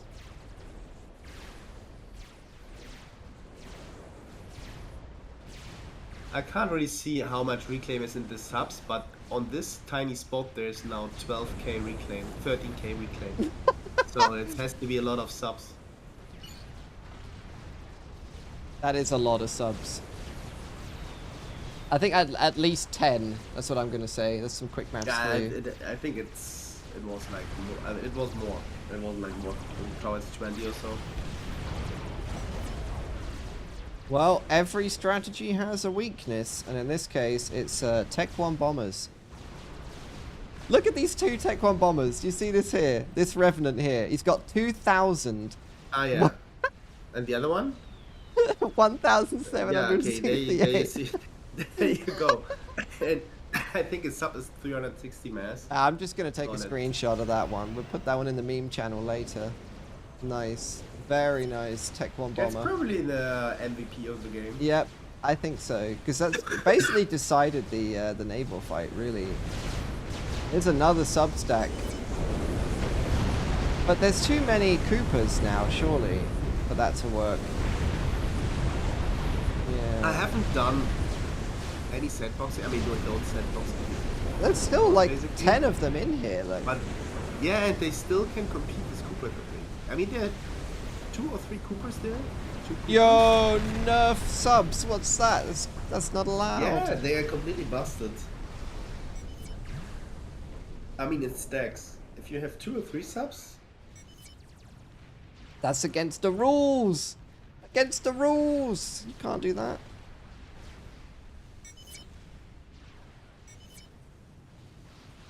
Excuse me, balance team. Please nerf Seraphim subs.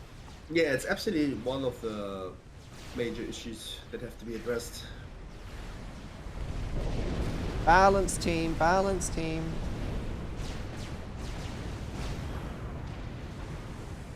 Poor UEF Navy.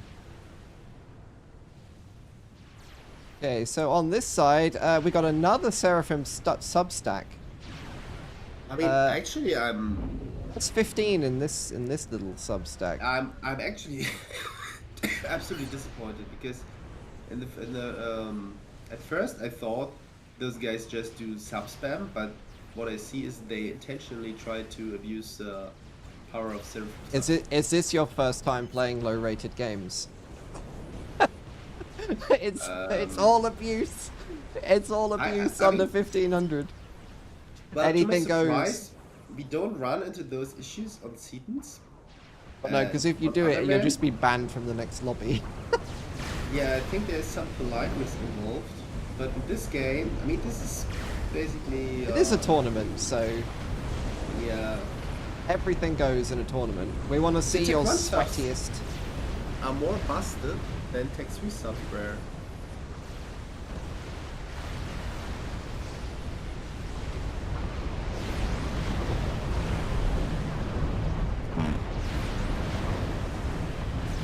Oh my god. Yeah, They redirect as well? What is this? Bruh. I mean, that's what tournaments, I guess, are for. Yeah. To bring some attention on balance floors. But I have no idea when this balance floor was created. It must have been at the torpedo defense rework. It must have been. Most likely, but this is months it's like ago. it was months ago. Yeah, and it nobody didn't really realize it until lately, I think, at least. Not many. But now that it got public... Oh! Do the torp bombers deal AoE damage? No! It's single target, right? Yeah, so and the torpedo defense also applies quite nicely to the torpedoes from the torpedo bomber. Hmm.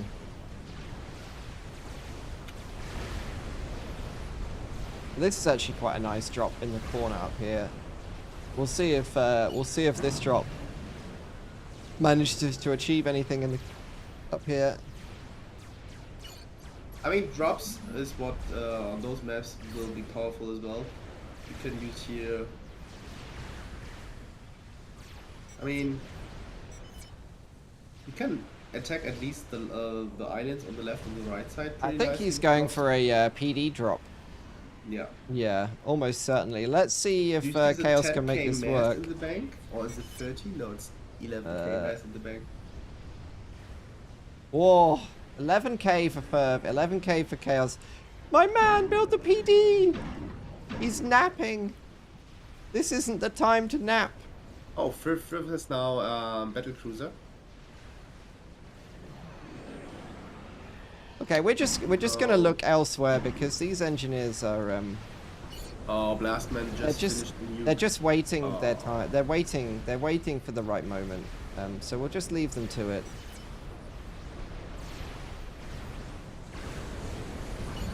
What is wrong with the sound? Is it too quiet? Let me turn it down a little bit. It sounds a bit loud to me, but I can't tell always whether it's going to be loud or quieter on the stream. There we go. So the PD drop does start. Blastman just made a nuke on his position. Yeah, I saw it in the corner, but I was... That is quite an early nuke, to be honest. But it's not like he rushed it. Yeah.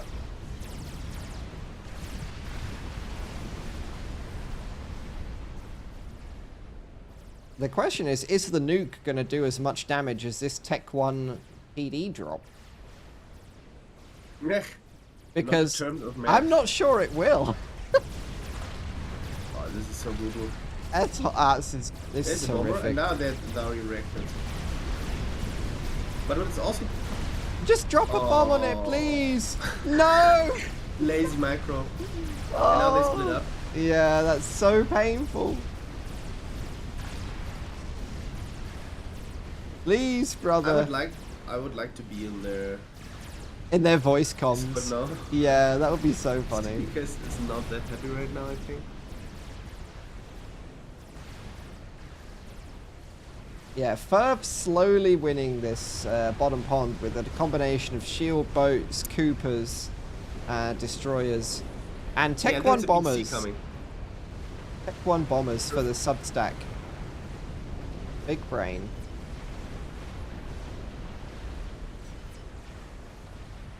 Yeah, actually, I mean, let's check the mass values. So this is subs worth 9,000 mass versus Navy worth 30k mass. So I've got 28k. 10k versus 20 with. Okay, so it's 1 versus 3 in terms of mass.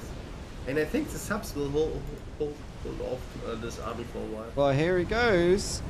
Where's the Tech 1 bombers? They're primering the shield boats. Throwing his ASF away again.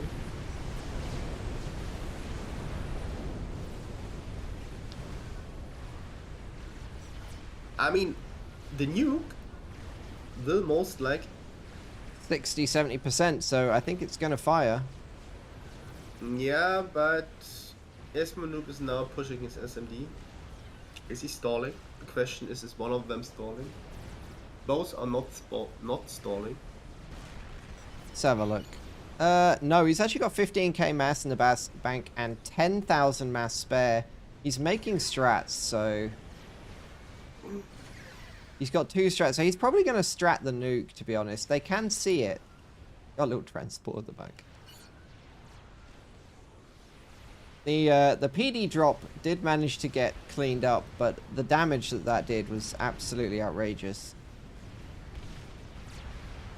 I mean, the game is if Firth doesn't completely fail the micro on his navy blob, Yeah. the North theme is toast now.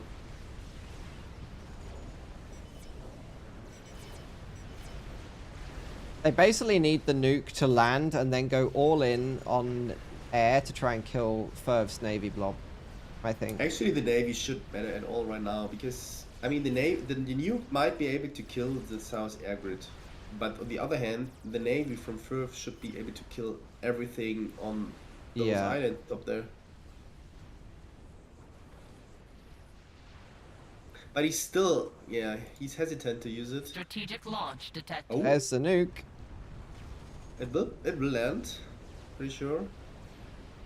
Yeah, it's going to be like 90% complete, I think. He's putting everything on it. Absolutely everything is on it right now. It's going to be close, actually. I mean, It's actually going to be really close. No, it will land. It will. I think it's going to be close. I think it's going to be really close. I mean...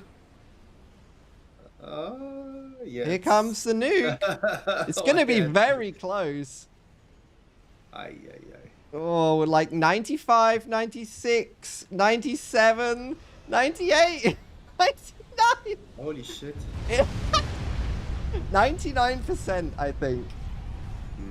That was very, very close.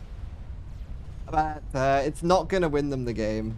The navy blob, Firth's navy blob's too strong. Yeah, even if they hold off the right navy blob, it's still everything else is... Syndicus doesn't have anything as well. His base is completely crushed. He has no eco, he has no navy. Yeah, and Heidevick is fighting a Neptune with nothing but cruisers. I don't know how this managed to happen, but that's what's going on there. He is making the sub-hunters, which will work pretty well.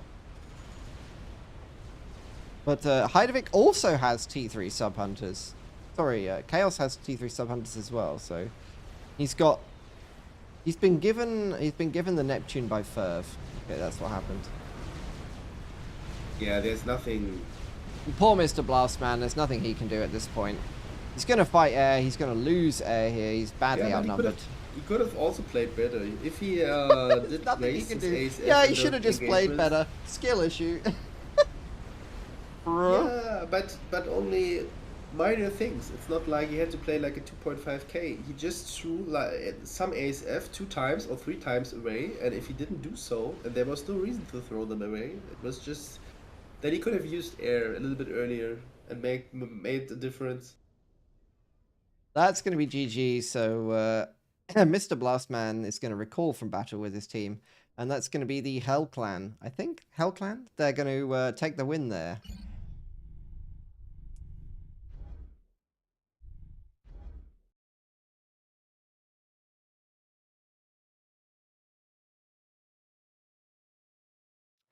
Okay, Team White Lotus versus Team DPG.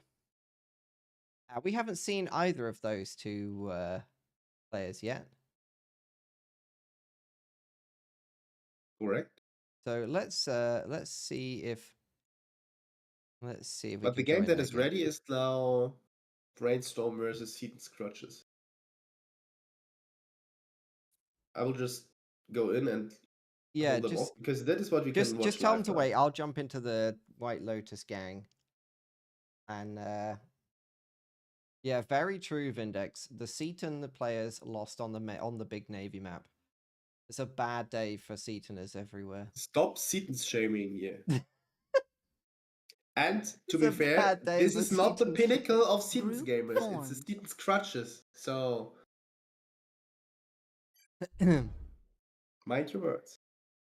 No, just fun. I mean, Seaton's players, it's an absolute accepted theme that they basically fuck up everywhere else. They're only rare exceptions. The True Wilson asks, what's the UI mod name for the Nuke SMD TMD icons? I made my own. So I got the Advanced Strategic Icon mod, which you can download from some places still. And then I went into the game files and I removed everything that wasn't a TMD or an SMD or a strategic missile launcher. So I only have the 3 icons left out of the 200 or so. That's why you can see it on my game. So, yeah, sorry, Derp, but the other game is full and they're all X'd, so it's either Okay. now or never. I'll join. Hold them up. I'll go and join. I'll go and join the. Which one is it? Oh yeah, this one. I'm coming. I'm going. Actually, I shouldn't say that. Someone will clip that and make it something not safe for work. I'm joining.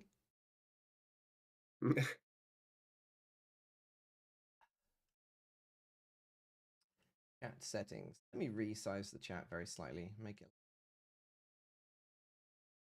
I'll be right back.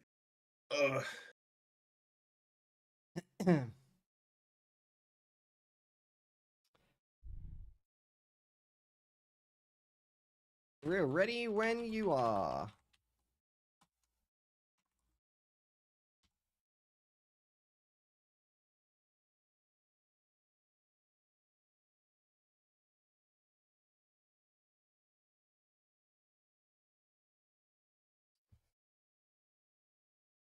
We're just waiting for Osiris. What is this? Adaptive Paludarium. I have not played this map, but it looks like a...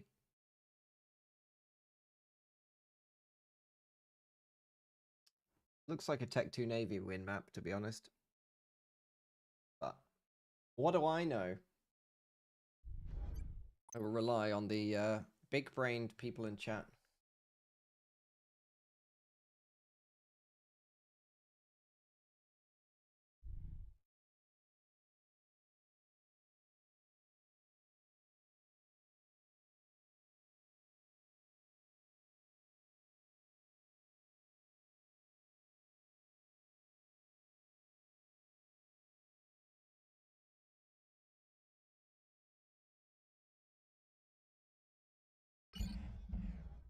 Okay. So we're joining with... You just met the top team here. They've just had a quite painful defeats despite making a nuke. Just squeezing that nuke in before it was loaded. It's going to be Mr. Blastman in the air slot again. He's a Setons player. We've got God Osiris on the right-hand side playing UEF. He's going to be probably going this way. Then we've got Radiant 1300. He played quite well last time. He's going to be going down. And we've got Heidovic playing the front slot yet again. So definitely a front player. At the bottom, we've got the Gay Gang, GEI clan. It's going to be Sabdax. He's playing Cybran. We've got Gay Forever. He's on the bottom. He's going to be also... He's playing Seraphim again. Gay going Forever. left. Yeah. Gay. Respectable name. Absolutely. We don't discriminate here at FAF. And we've got Sprinter at the back. He's playing Aeon in yellow. It's in kind of a little... like a little plateau thing. Have you played this map before, Foley? I have not, so I have no idea what's going on. And we've got Butch at the front. He's going to be playing Navy. It's actually... What's the deal with this map? They have to fight about the corners because there's some decent amount of maxes. I like these mountain graphics, by the way. This is a really nice...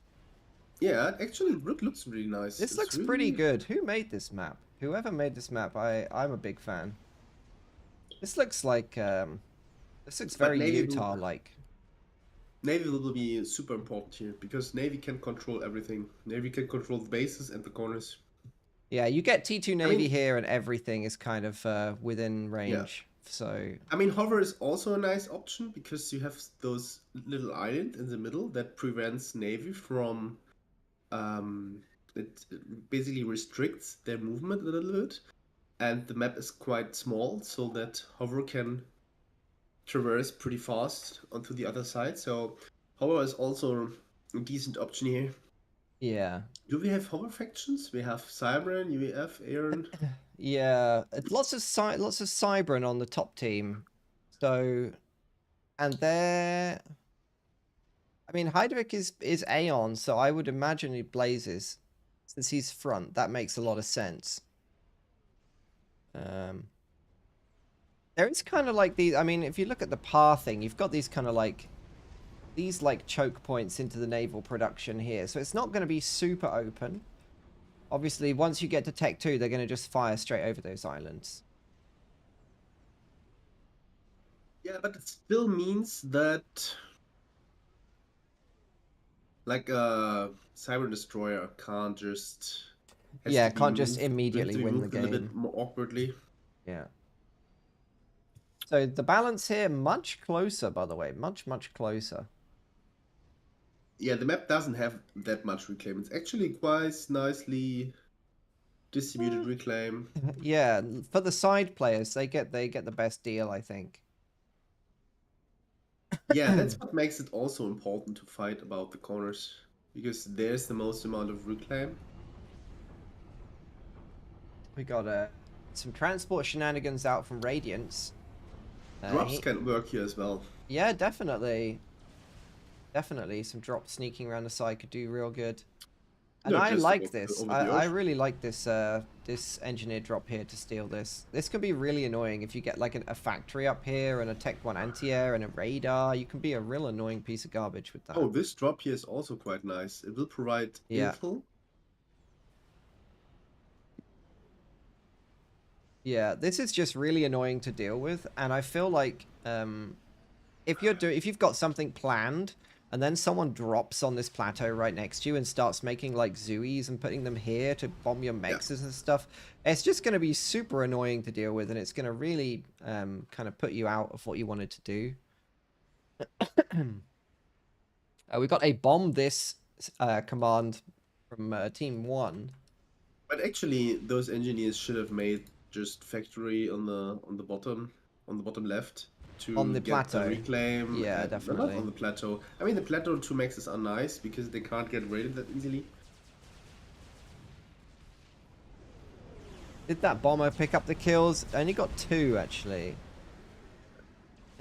So naval production wise, Team 1 up here, they are way ahead. They've got a whole bunch of production on this naval factory here, and they've got an extra one. Oh, the sub is out. And what is this drop? What is this drop? Is he going to reclaim the naval factory? Yes, he is. Yeah. That is a very nice move. Force firing on where the sub will spawn as well. So definitely some micro tricks here from Team 1. Blocking with the... So Butch goes for a blocking move with his naval factory, but that's not going to work because his own one died already. And Team 1 are going to take the initiative in the naval pond. There's actually a 2v1 up here on this side and a 2v2 here.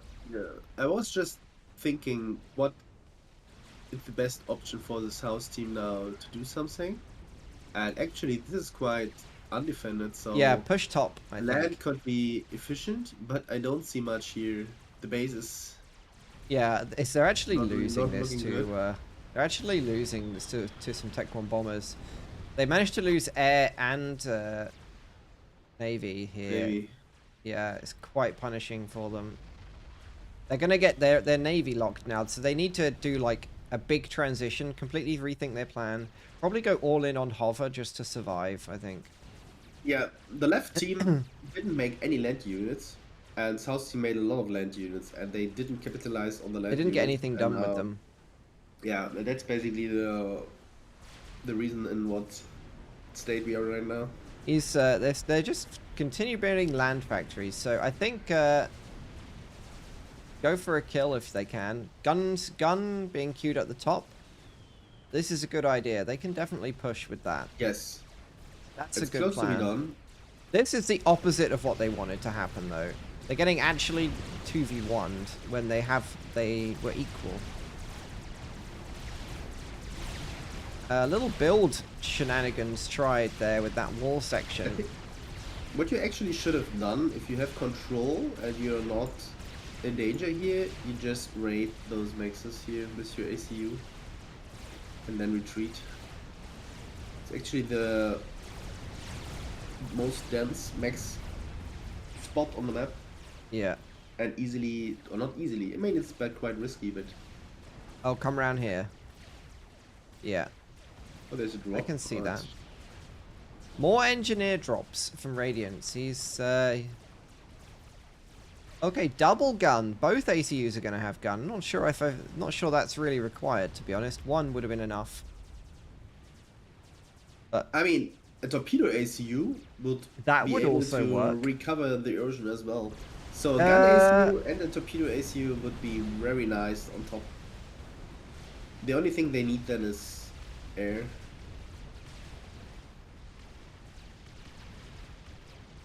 We got some Do we drops have here. ghetto? They're Yeah, not but ghettos. They've actually got Tech 1 arties in, Yeah, but...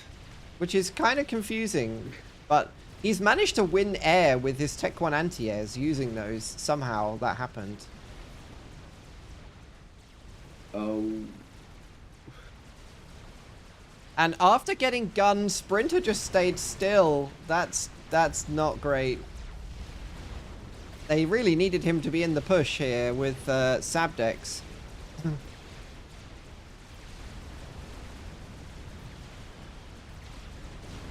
Okay, I think both of the transports are going to go down. That's quite sad. I think he was going to try and drop and go for a Destroyer.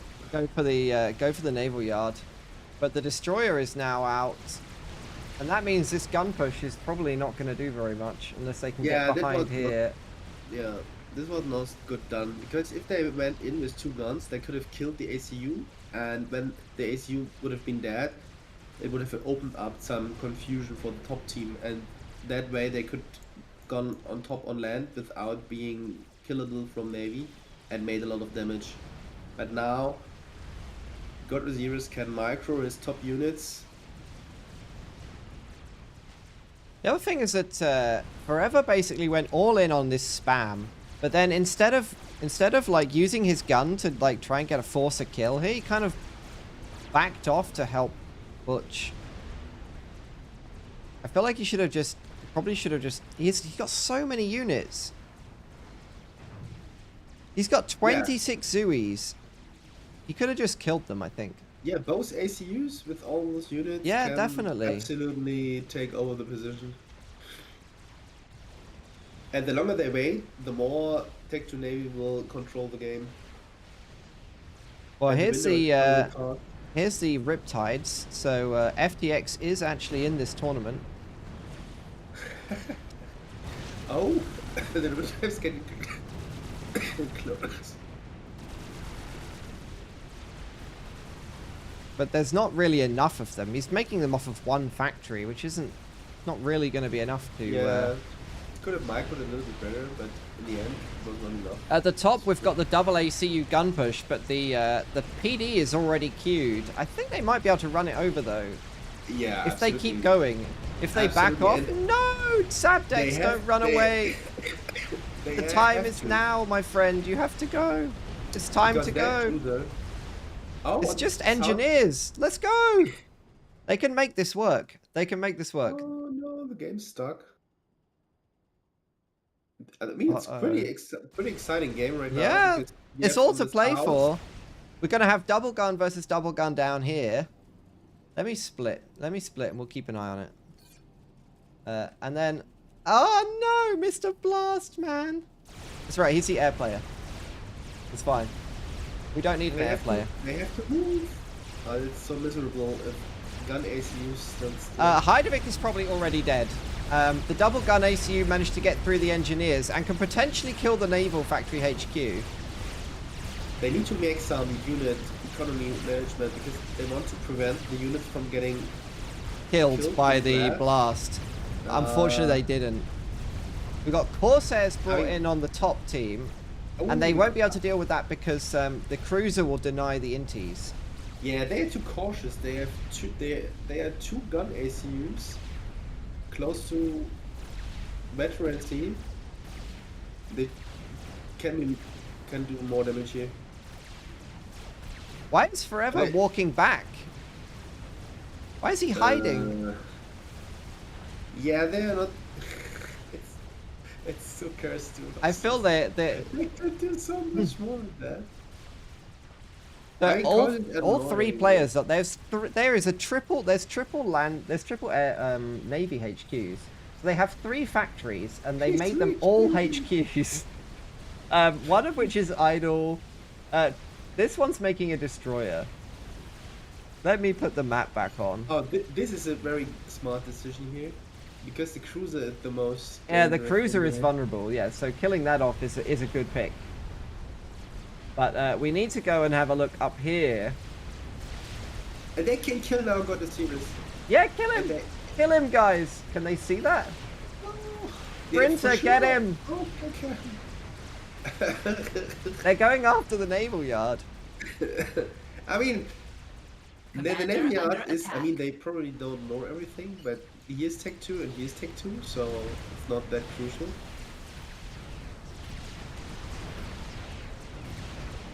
Killing him while he's under pressure would have been a decent kill. I also think they should just YOLO their units in. Like, why are the units sitting idle? Send the units into the unprotected base. Yeah, and he will blow up all. He's gonna blow up all his own units for no reason. That's... yeah. That's a sub! Don't tell me he's gonna die to a single Tech 1 sub that's just randomly here. He is! Oh no. It was a torpedo bomber as well. Okay, poor Heidelberg. So Sprinter could trade with God Osiris, but he doesn't want to. So he's probably just going to walk into the Navy and die for nothing. And that leaves Butch in a terrible position here. He's like behind enemy lines. And they have Swifties now.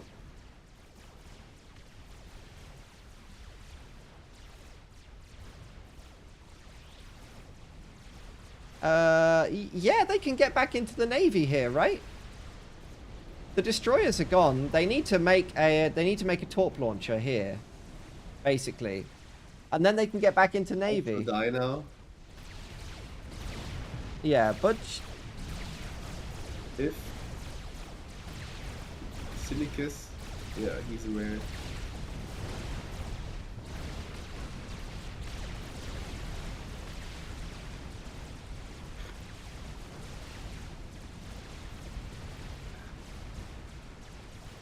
yeah, poor Butch is gonna die here.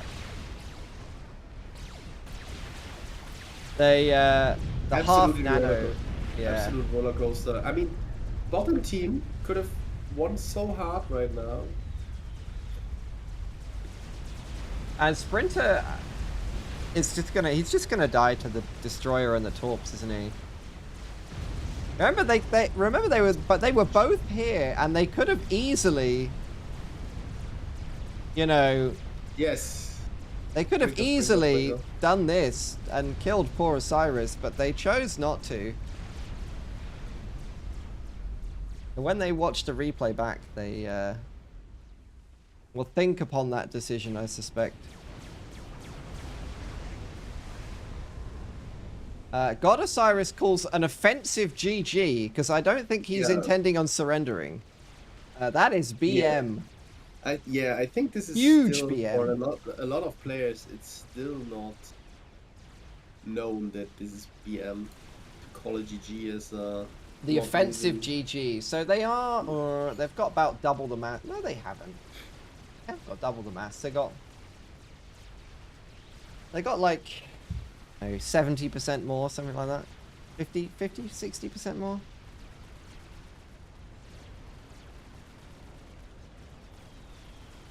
You can't. These Salems are actually dying, by the way. They are actually just straight up. Army. It's not easy, but does he die here to this? He doesn't have guns, so yeah, if he moves the army, yeah, with a little bit of micro to like get behind the ACU. You just But that's not gonna happen. He could still take this army and crush this base right now. He could crush the base. This destroyer has 100 HP. No.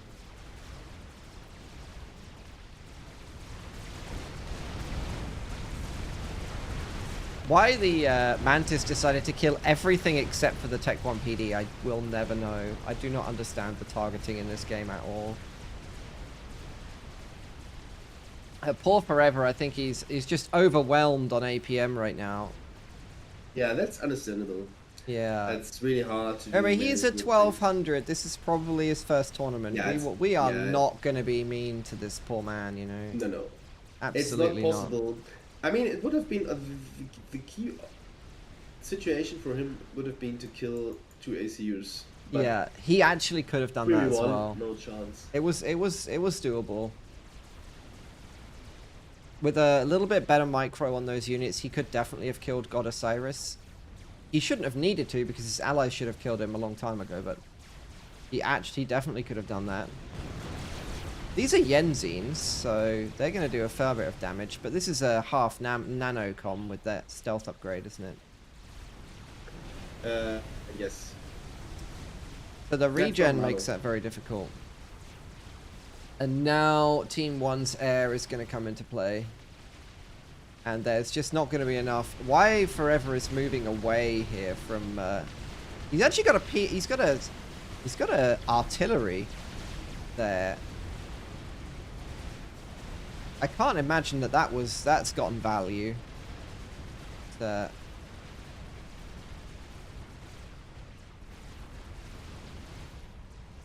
He's got like balls of units that are just piling up because there's no rally point and stuff. Yeah, but right now there's not much advice to be given because they have a massive eco lead on the top side and they have basically map control, navy control. There's nothing to be done here, even with. I mean, even if I could be able to control this right now. You're cooked. Yes. Cooked. I mean, the first thing you do is snipe this guy, right? You shift G. You shift G like here.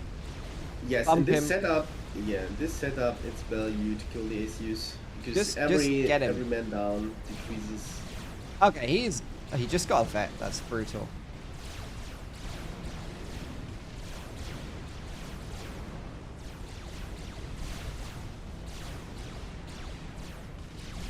He got a vet right there, just at the wrong time there for poor Forever. He does have a restorer out, actually. Yeah, he made torpedo bombers. He's now going for the kill. It's basically the right attitude here. Yeah, absolutely the right thing to do. And he has a restorer out. And now he's the restorer is actually working because... Yeah, but he now loses focus. He doesn't... He was not... Is he able to target the ACU? I think it's hidden from him because of the stealth, yeah. He doesn't know where he is. Oh, that's brutal. Right. Yeah, he needs a sonar. And now the Causes now crushing. They take 3 PG in his toes, so that's was a nail in the coffin.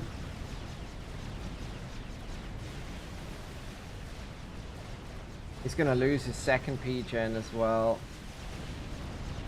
Yeah, this is... Whoa, that's a lot of damage. He has now like 500-600 power income. That's way too few. Oh, he has to take 2 PG here. Yeah, hiding under the shield. That's still too few. Do you have a strat bomber here? He has a strat? Oh right. No, the Blast Man has a strat. Bro, this is a great strat bomb target. Oh, I moved. So how many raiders do you see? We have here Raider Armageddon. And on the top side we don't have any radar. Yeah, basically. It's the no radar tournament. That's what it is. So this attack here kind of just ran out because it just walked straight into Tech 1 PD lines. This traffic is still alive. Oh, nice tire, I think. Yeah.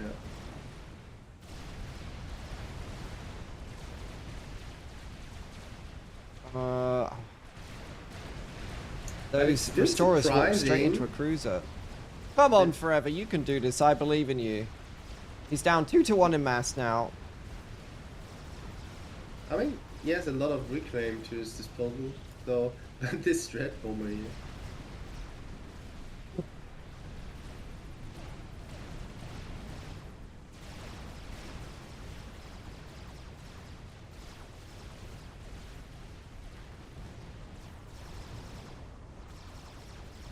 That's so funny how the hover is now pushing towards Seaweg.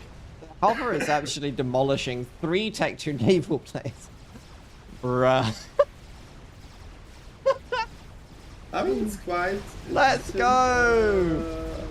I mean, Forever makes too much random shit. All those factories and take one... Yeah, there's too much faff. There's too much stuff everywhere. He's stalling mass absolutely brutally now. Yeah, he doesn't reclaim at the same time. It's absolutely understandable because microing this... Oh, he is Tech 3. Microing this takes so much attention from him. Yeah, he it gets does. shredded at the same time.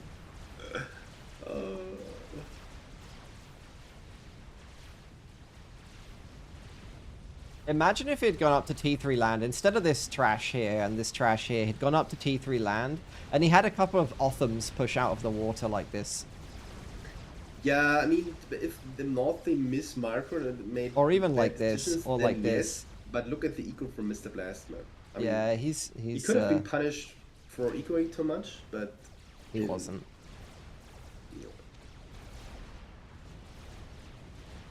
The strats are... there's almost nothing left of the poor airbase now.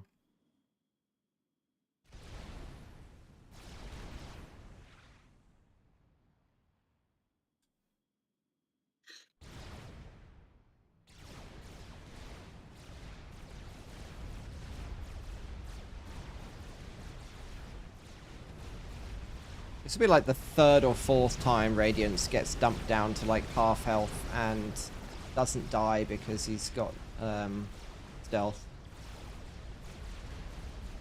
They were really close to sniping quite a few players actually.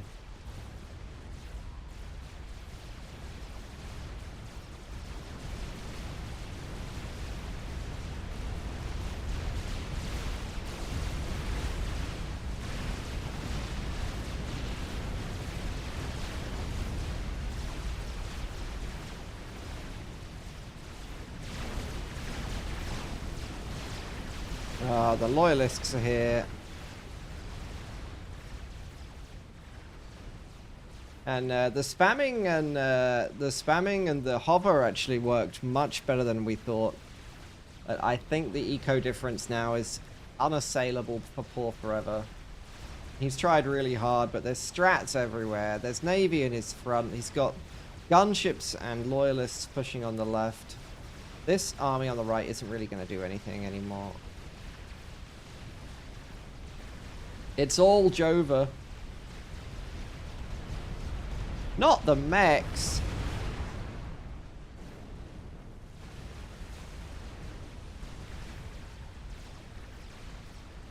And we're now 330 income to 70.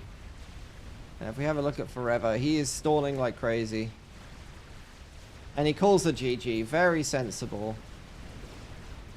Well played, Forever. He gave it a really good shot. Let's be real. He gave it a really good shot there. He was 3v1. Against all higher rated players than himself as well. Fair play. Well tried, I think.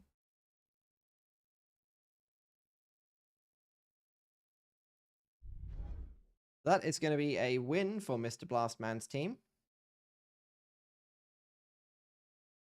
And let's take a look at the bracket.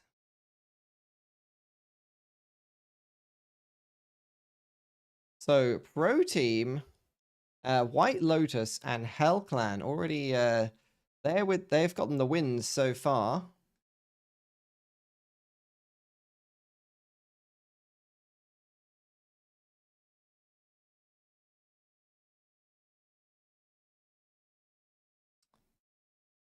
Okay.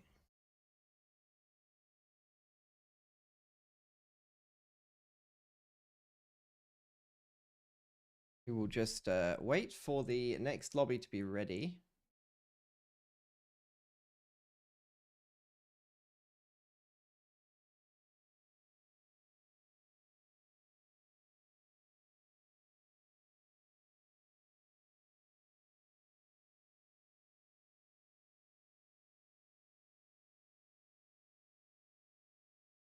It should be the third round. Here we go.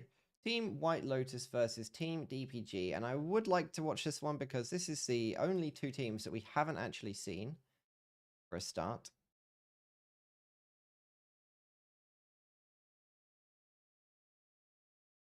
And secondly, I think...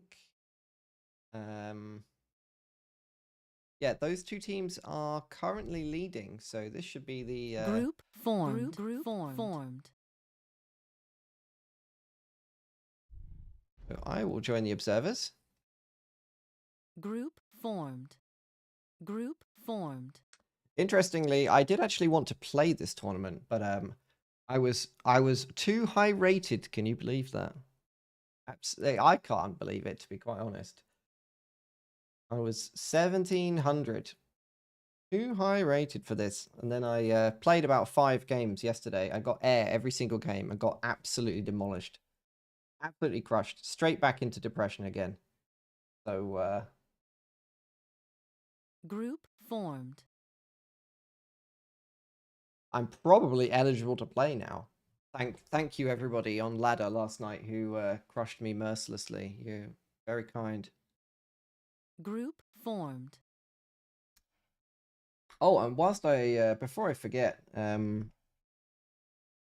actually burnt my motherboard out this week, and I was pretty sure I wasn't going to be able to do this because my computer was in bits all over my floor. And the CodeMander actually drove about an hour and a half to my house with a whole bunch of spare computer parts and basically helped me piece it back together and test which one was broken one at a time. So I've got a temporary replacement motherboard in my computer. I literally would not be here doing this without that. So huge thanks to the CodeMander for that. I have no idea what any of these players are saying because it's all Russian.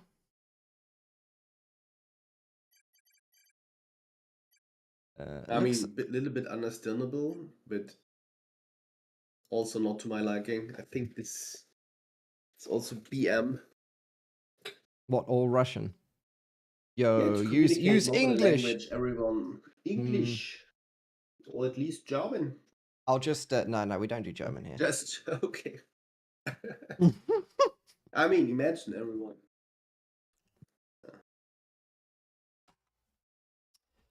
We are ready. We are ready. The players are super blia, and the audience is ready.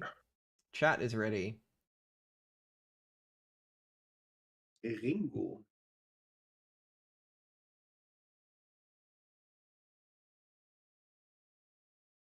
Okay.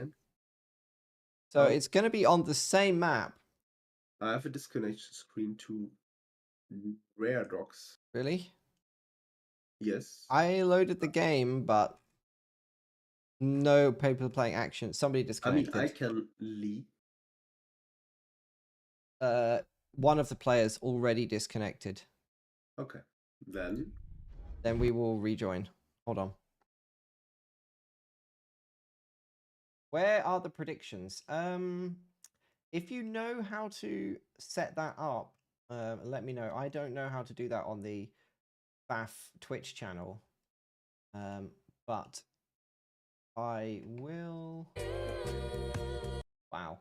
I opened Twitch, immediately started playing a stream. How disgusting. If I go to the challenger up on BAF, edit, stream ready and pro, edit. Okay. Content classification, and branded content.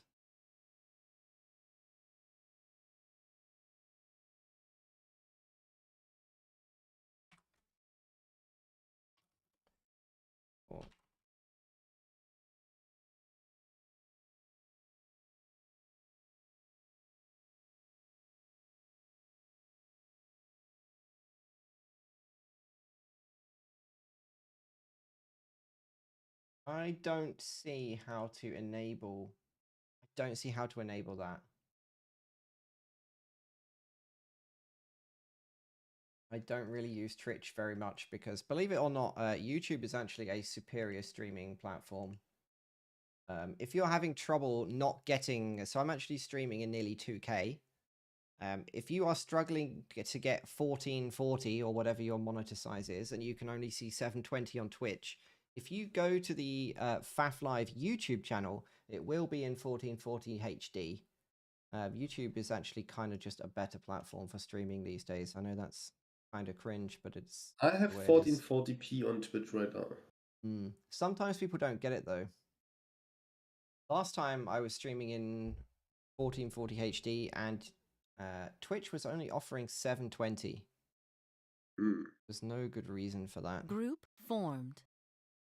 Okay, let's swap back and we will relaunch this game.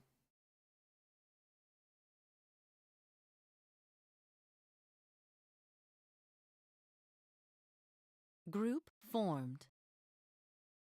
Right/prediction. Okay. We swap to the on here.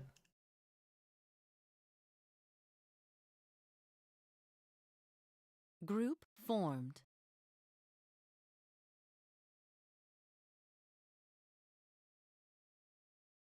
Who will win? Okay, so how do I... Oh, okay, I get it. Who will win? All right, I'm just setting... I'll set up the prediction for you.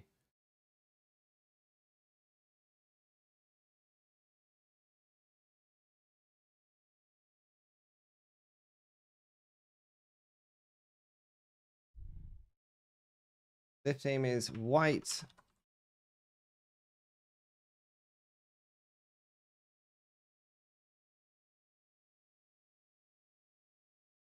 Group White Lotus. formed. And it's DPG. Okay.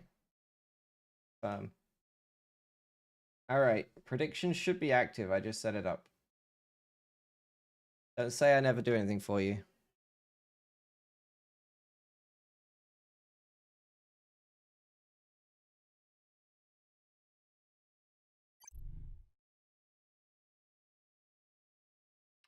I have connection to everyone in this lobby, so not sure.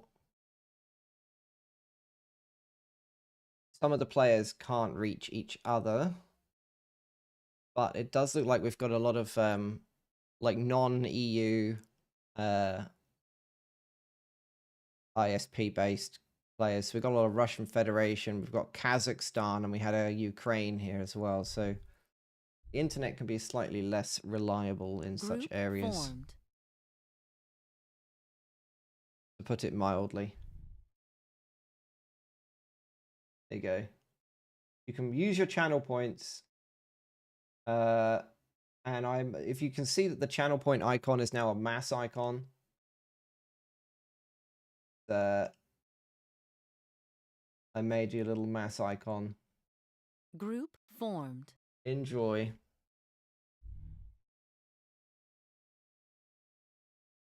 The fourth time they've tried to launch and the player still isn't able to run the game. It's unfortunate.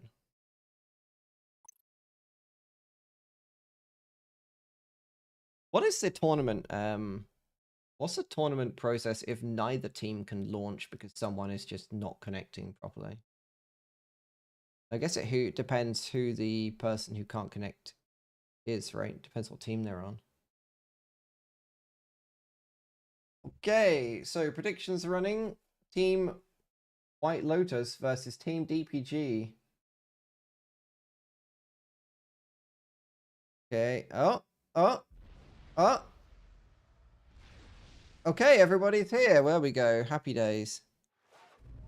Why have they paused the game? Everybody's here.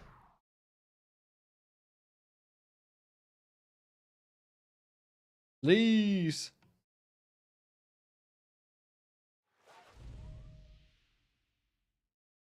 Okay, 1, 2, 3, 4. I see 4 factories from the bottom team. I see 4 factories from the top team, so we are all good to go. Happy days. So we haven't seen either of these teams before, but we have seen this map before, and we know exactly how it's likely to play out with that Tech 2, Navy being so strong. The predictions in the channel are very heavily towards Team White Lotus, I've got to say, but you know, that's a pretty. It's got like 14,000 to 100. Like, you can make a mint here if you know something everybody else doesn't. We'll start off with our bottom team in the Yao. Is this Yao? Sounds like a yam or some kind of vegetable. In the Yao team, we've got Saints, Finstier, Cantarola playing in the air slot back here. He's going for a Hydro. And White Owl. I probably won't have played with any of these players, just because the Russian lobbies tend to be a little bit less reliable. On the top team, for Team DPG, the Double Penetration Gang. Is that what it stands for? Probably not. We've got Trottil, we've got Ringo, we've got Cappy, and Weredox in brown. So lowest rated player is going to be Weredox. So I am obviously going to be rooting for him. Yo, play bar, it's better. More one-dimensional, probably. It's not very deep. A little bit like Planetary Annihilation. Look good, but gameplay-wise, it's a little bit basic compared to FA. Sorry, not sorry. Where's Foley gone anyway? Has he just left me here to die? I'm right back soon. Perfect. So Finstier moving out. He's going for a mass adjacent factory there. We're getting Foleys. Hold on, let me just mute Foley in Discord. I don't know what he was saying, but hopefully it wasn't something personal. Unmute yourself, Foley, when you get back. Okay, early air scout from Were Owl. That's nice. Picking up some early scouting information. Something we really haven't seen a lot of these teams do is scout. And it has kind of been their undoing, particularly in the earlier games. Forgot which player it was, but they had a really great opportunity to snipe system, and they weren't able to see the opportunity. Lack of radars and scouting. So again, early aggression from both teams. We got Bomber. Actually, only for Team 2, to be honest. No 2v1s this time, so both air players opting to stay firmly in their base. I actually don't agree with that. I think it'd be much better to come out to the sides with your ACU. Much better to come out to the ACU. The ACU is worth so much in a tight little choke point fight like this. It's kind of criminal not to use the ACU if you're an air player here.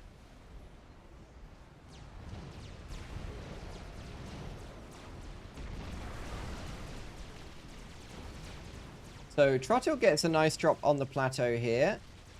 Saints gets a double drop, so he's actually aggressively dropped up here, which is nice. He's got a transport with some labs in it. That's actually a ghetto. He's going to be going for some engineers, maybe? That's going to get primaried by the inties. And it really might have been better just to run those labs in, because putting them in transport kind of just made them more of a target, I think.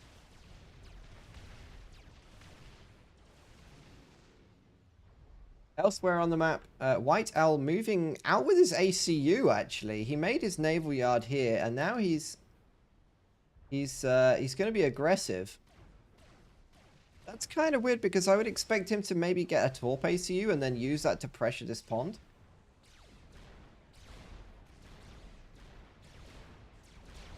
Okay, lots of people favoring Team Yao in the thing. In the betting. Pretty good for their rating, apparently, at 15 and 1400.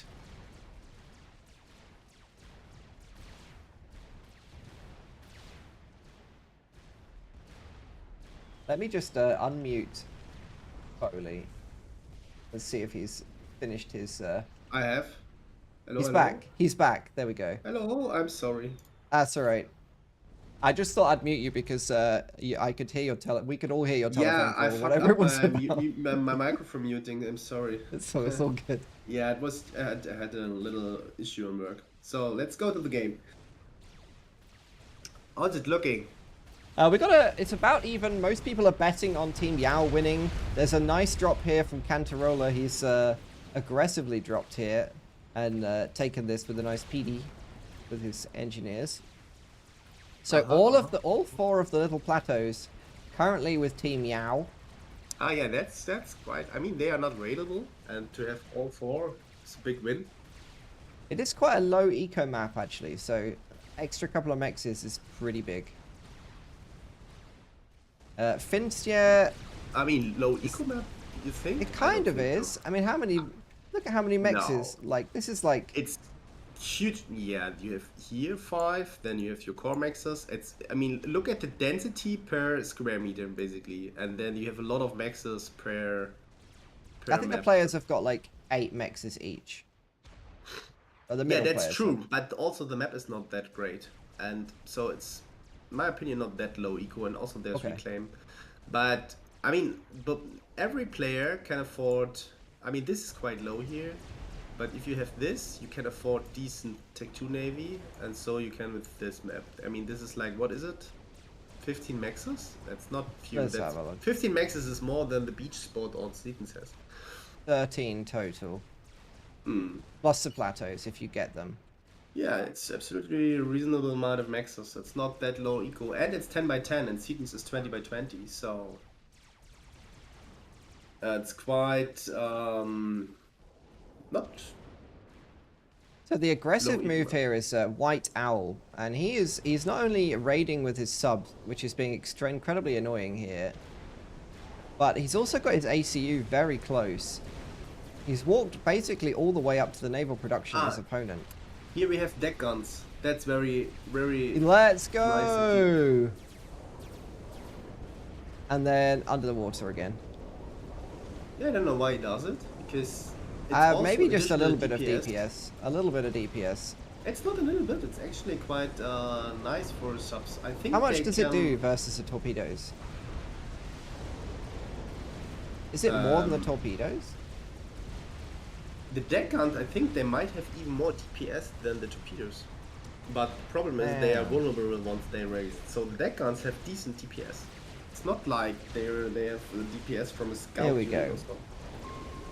So the torpedo is 50 damage, and the light pulse laser, which is the deck gun, is 10 damage. But obviously, it's about half the same DPS as the torpedo. It says. Oh Who died? no! What am I doing? Finistia Looking at a died. unit, and Finstier dies. They were both quite low, but I didn't think they would die. That's What he said, sorry, he performs everybody. like a 1700. Yeah, whoever was saying in the chat that he's been training for tournaments. I mean, it doesn't mean that he played bad, No, that he not died at all. there, because his base is looking Pretty good, to way be honest. more. No, yeah, at least He's got good. he's got T2 Maxes and he's got some tech. But the gun ACU is a severe threat on the south. Yeah. That's going to give White Owl a lot to think about because he's now got to micro 2 places at once. It's also a chance. I mean, on Seatons in those situations, you would tend to fortify the choke, like here. You Yeah, can yeah. easily Make a just tech 2 prevent- PD here or whatever. Yes, and then you channel the eco into Tech 2 Navy, for example, or maybe Tech 2 Air. Yeah. Actually, in this map, I would do what I said, just fortify this position and then go Navy and get control over the at least half of the map.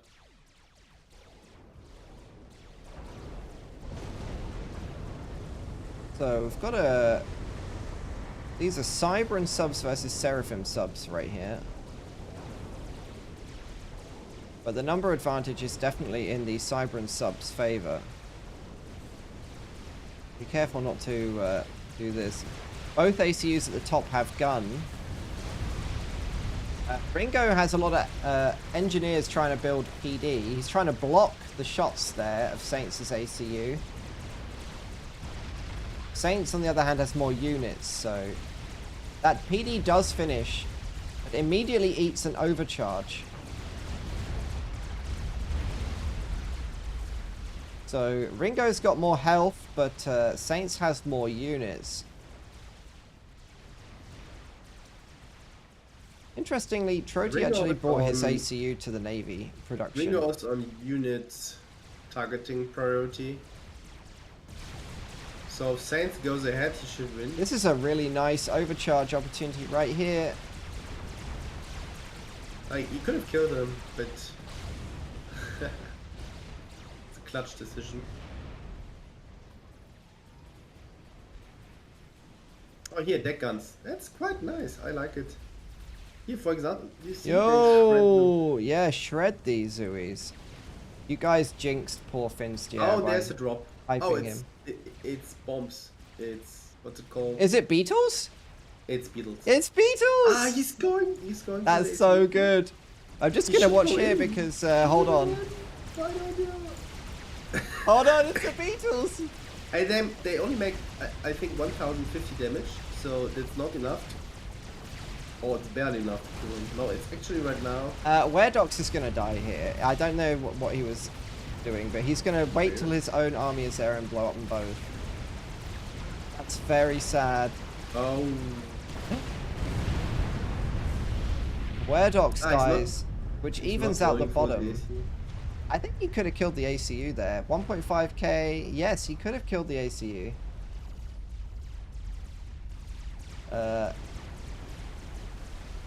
Now bombs inbound. It's Beetle time. Oh my god.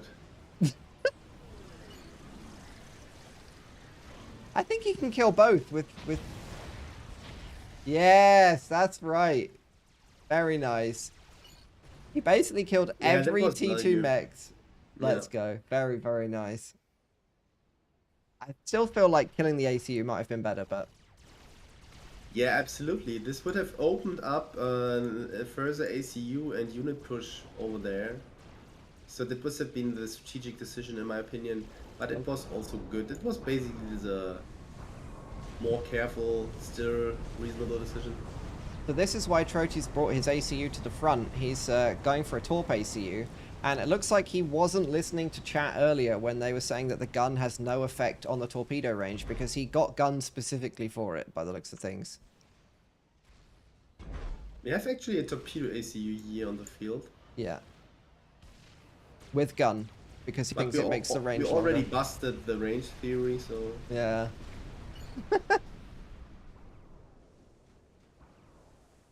Things Air suddenly a flare, bit we have quiet. minute 13. We have decent. Oh no! Look at the T3 gen placement.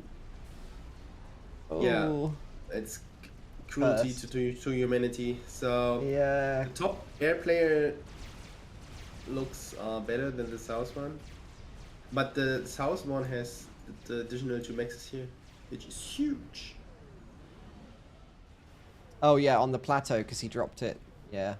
Well worth it since he was able to keep it.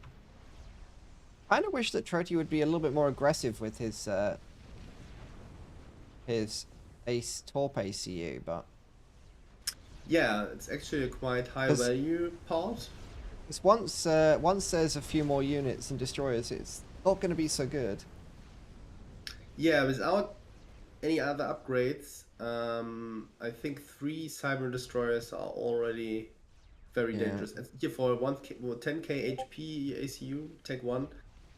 3 Cyber Destroyers will kill him.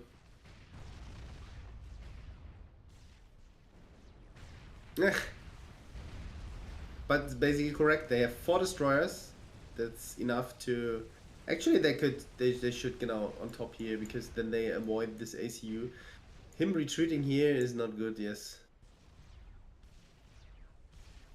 Well, this is very unfortunate for Ringo. His opponent, maybe because of the damage that he took to those mechs, is behind on his first destroyer. And luckily, Cappy moves his navy in and is able to defend that. But Team 1 definitely under pressure here. They are down 500 rating, remember. Not really a balanced game. They are down a little bit. Sans also has now Tech 2 Torpedo ACU. Yeah. So the Navy game should be won. I mean, at this point, I mean, okay, they have only 4 destroyers, but very soon they should switch to cruisers just to prevent any setback in terms of air, and then the game is won. On the flanks. Well, you say that, but if the destroyers aren't microed, anything can happen.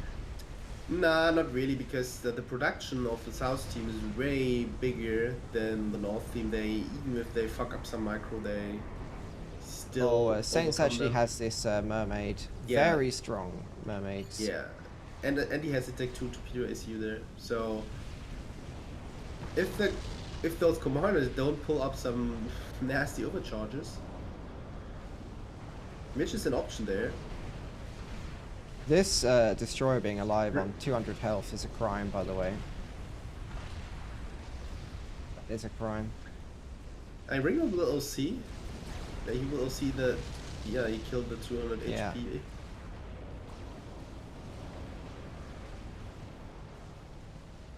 Ringo brings in his ACU and shoots it. Oh, he's gonna Yeah, he's and gonna Troll pay is for already- that though. Troll is already down to 4k HP. He's basically dead.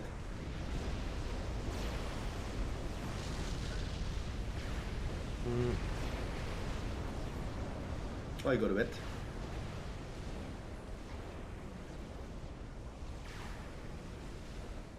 Not a lot of point in he's microing against this cyber and destroyers, but the torpedoes are the things killing him, so kind of unfortunate.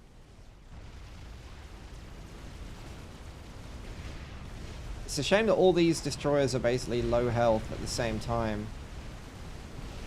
I feel like Ringo actually just needs to go and con-bomb the destroyers, but instead he's going to con-bomb all his own build power, which is terrible for his team.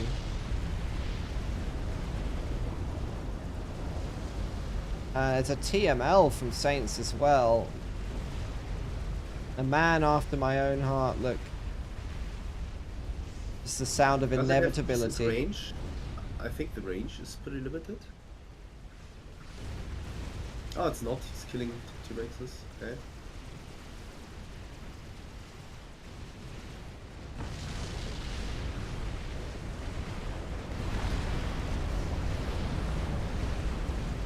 And it looks like Saints here is basically just going to murder the entire team with Navy. So now that's basically the curse of average Joe's games. Everyone is dead, and the air player starts at 17 minutes to make 2 torpedo bombers. Yeah. Oof. Oh, was that rage quit? Oh no, I lost No, connection. so- they said GG. There was a okay, GG no, it's called, fine. and they left. That's not a rage quit. It's fine. It's fine. Yeah, team gay. I'm gay forever is the team and player I'm rooting for in this tournament.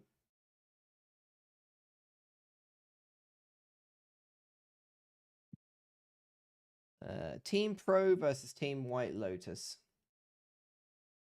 Okay, let's do that one. Because Team Pro has got a lot of wins so far. Let's quickly look at the bracket. So Hell Clan 3 wins, White Lotus 3 wins, Pro Team 3 wins. So this should be a decent match if we go to the White Lotus versus Team Pro game. It is also the only other lobby currently available.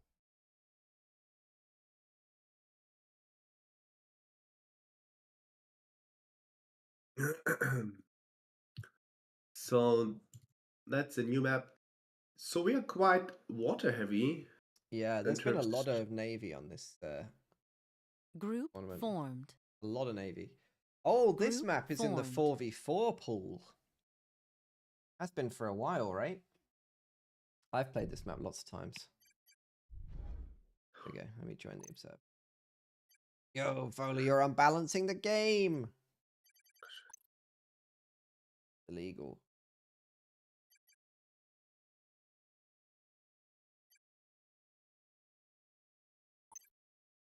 Let me do slash thing again, slash prediction.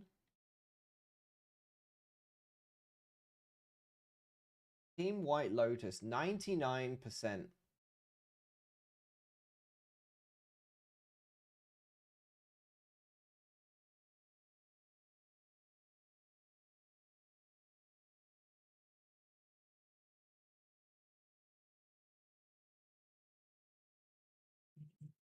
Sorry, I have another phone call, Derp, but I'll be at my PC all the time. All right, you mute yourself. I will carry. Group My back is formed. hurting from carrying this team so hard. I'll be fine. All good. Group formed. Okay, so I want to do slash prediction. Okay, start a prediction. In, and we're gonna do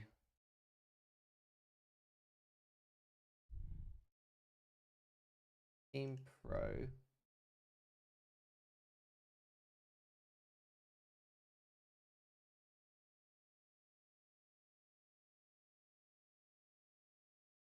Okay, new prediction is up, gang. What do you think?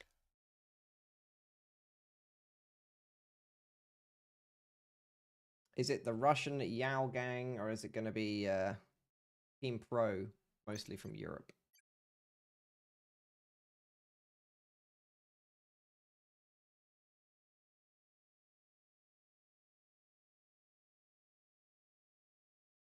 Oh, let me just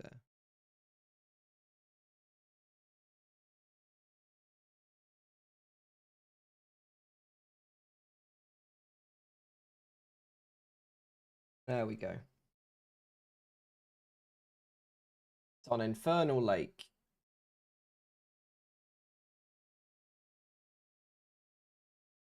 Which is another Tech 2 Navy map, really. One's kind of big for hover to work so well. There tends to be kind of a Navy push map.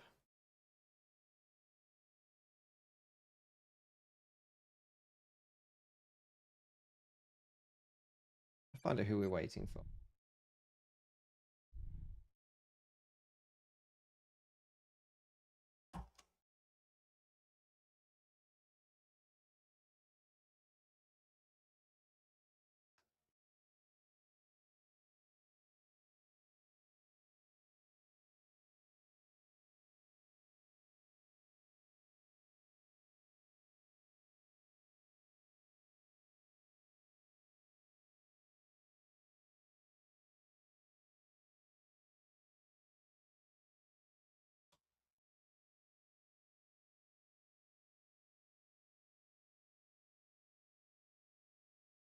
Just move him.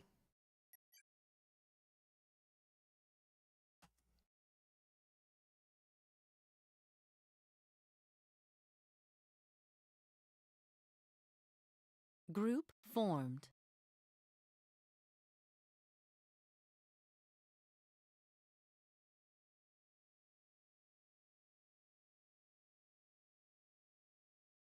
We're just waiting for the last player here. I think this guy surely this guy isn't in the tournament, right? Hard? Is that right? Just waiting for a couple more players. I will keep an eye see if another game does pop up.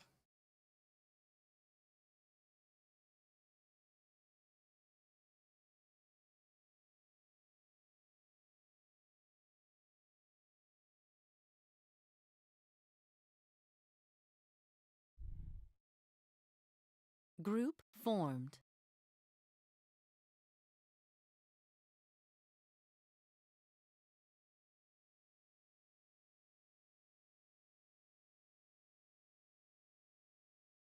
We could also Group join this game formed. here. Non-practicing intellectuals versus brainstorming.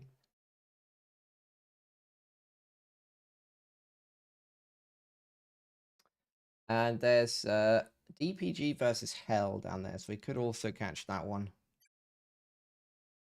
Okay, looks like everybody ready.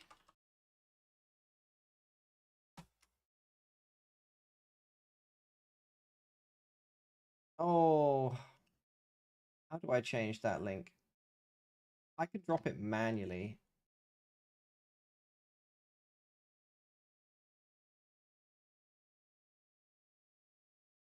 Oh. How do I change that? I'm not sure how to change that link. Let me know how to change the challenge link and I will do it.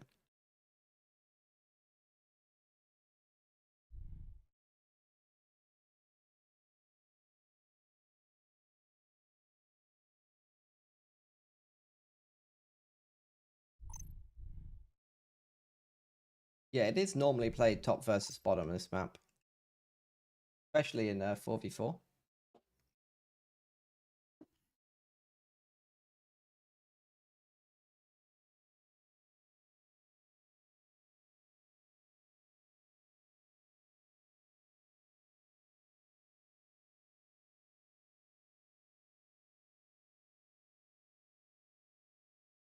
Oh, the betting for this one is looking pretty close.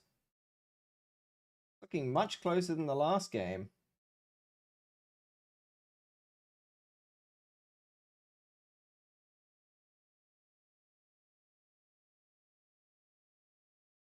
Yeah, I have no idea how to change that bracket.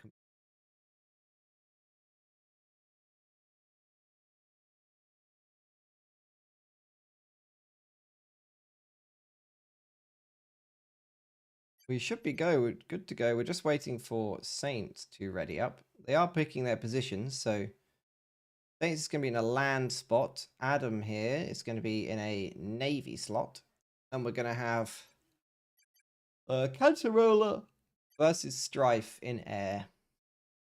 Okay, we're launching.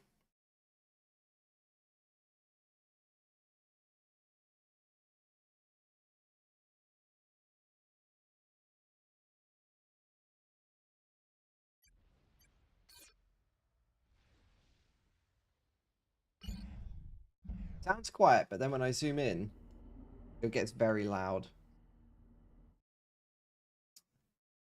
So playing team 1 today, we're going to have system failure. He's playing in purple. He's going to be playing land, so he's going to be going up here. In the navy slot behind him, it's B1 Adam playing UEF like the Chad he is. At the back, playing air, we've got Strife. Sometimes these players make a little bit of navy as well, but he's definitely in the air slot. And getting 2v1'd, it's going to be in Omnia Paratus. He's probably going to get 2v1'd here in this slot. And I think he has less mexes if you kind of... The battle seems to normally be like here, so... I think he's down on mechs, especially if White Owl sends some units, but we'll see. So in Seraphim Brown, we've got Saints for the Yao Gang, and backing him up in the Navy slot, it's going to be White Owl. Their air player today is going to be Cantarola. He's also going UEF. And Finstier, who was so rudely cursed by you guys in chat in the last game, he's going to be playing land. He's going to be playing in Aeon, so he does have the option to make those early floaty tanks. I can turn the volume up a little bit. Very quiet. It tends to be like zooming volume, so if you zoomed out, it's quiet, and if you zoom in, it's very loud. Math has always kind of done that to me. So. Interestingly, Team 2 is 25% ahead in mass already. I do not know how they have done that, but they are a long way ahead. I'm not really sure. You don't know the teams and the prediction is already over. Sorry. Sorry about that. Should I have made it for a longer time? Should I have done it for a longer time?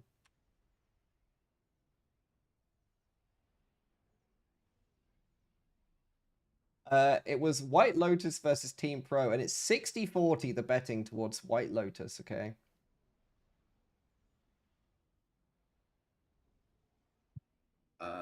Hello. Hey, welcome back.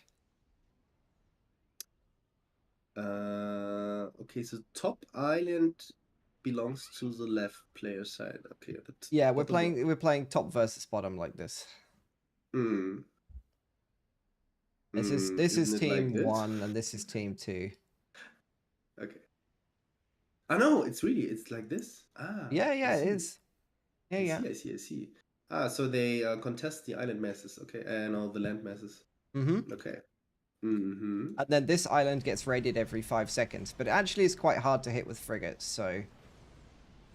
It's also, I think they underestimate the potential of drops, because you can drop... You can drop your opponent's base at everything. any time. Yeah. Really annoying. You can basically just land anywhere and run around with the little RTs and... So early bomber here.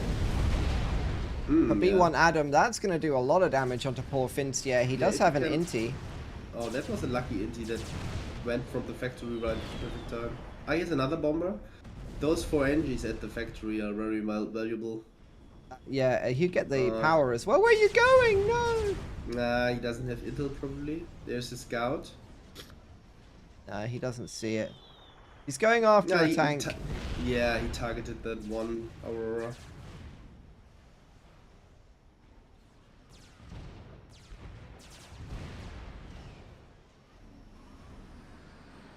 Yeah, well, it could have done a lot more damage than it did, but... Oh yeah, they 2v1 this ACU here. I think it's a mistake. Now he's going. Oh no, he's not. I think it's a mistake to not use this ACU to reinforce. Yeah, it should definitely the naval player should come down with the front player every time. It's so strong. Sometimes even in ladders, sometimes the air player will come down, so it's a 2v2. Yeah. I don't know if we'll see that. To not use the ACU from the island spot is, I think, a mistake. I mean, you don't have to go that fast, but at one point. Or you get those islands here, be an engineer. Yeah, hard to say. You're right, probably chat. Can just take them. The air player should really be moving to support. We will see if our players do that. This map is in the 4v4 ladder, so players do a lot of 4v4 ladder. They will see this map quite a lot, so they'll probably have a bit of an advantage. Versus this is 4v4 ladder. Oh, yeah, it's just been in 4v4 ladder for a long time, so they'll have an advantage over the like custom game random map gang. But I don't see too much build order potential here. I mean, there's some reclaim. The thing is that these rock things here are quite important.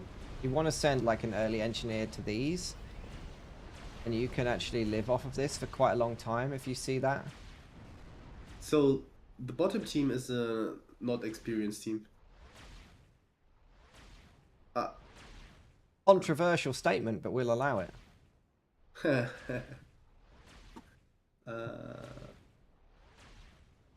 What is Cantarola doing? He's following these engineers around, upgrading mexes with his ACU. That is kind of confusing.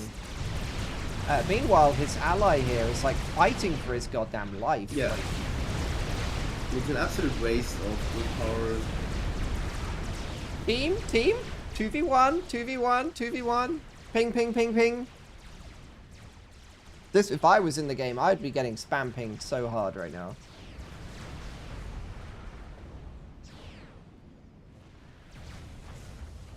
Remember that the map doesn't have to be fun, chat. As long as if your enemies are hating it more, then that's still a win. Especially in a tournament. No navy at all. It's also. What is his plan? I think his plan is to go T3 air. But then why is he making gun? He's gonna drop. He's gonna ACU drop, isn't he? He might drop, or he might just secure a little spot for naming, because gun ACU is quite decent versus frigates. I think he should But drop his also ACU race. here, to be honest, and then... Absolutely, yeah. Use your ACU in any way or yeah, offensive here.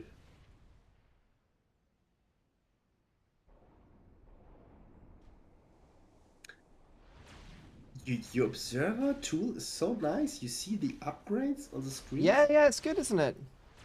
It is. I don't have the definitely cinematic nod, but when I've got that cinematic nod, basically I'm gonna hotkey a bunch of commands so that if I want to go to see this upgrade here, I'll be able to click it on the map and it will do like a nice, it'll do like a nice, And that's the mod. like this kind of a thing, but with the health bars still on, and then zoom back out so I don't have to. Hopefully, I need to get Jip to help me with it because I'm not very good at making mods. But we can That is get very a nice. cinematic mod. Oh, now now the gun commander from System Failure is going, but who was it? Vanessa has also gun com. He's going for the second gun. Yeah, they're even right now. This is really only one mex, right? To go from here to here. It's like one mex. Falling back this extra choke point is not a big deal. Where is Strife going? He made that gun, and now he is standing on his island. Yeah, that's. And the same with Cantarola, they're just like patrolling. It's like when the AI patrols its ACU around its base. Why? Meanwhile, poor Finstier, look. Buffering. System failure might be a bit greedy here. He needs to be careful not to bite off a little bit too much and get demolished. Nice overcharge takes down that tank.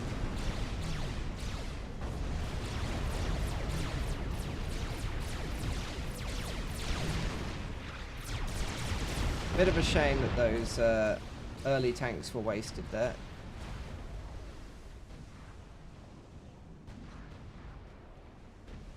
Cantarola, well, he is making his way into Navy. He's got Tech 1 Navy production here. Meanwhile, Strife is on Tech 2. He's doing a T3 air rush. Is Strife? I thought he might do what I quite like to do here is to try and like get an airdrop and go to like here, and then try and do like a Sparky drop or something. Yeah, but his opponent Cantarola is ahead on air scaling. Mm. Well, he has he has these 3 T2 mexes here that he doesn't have, remember?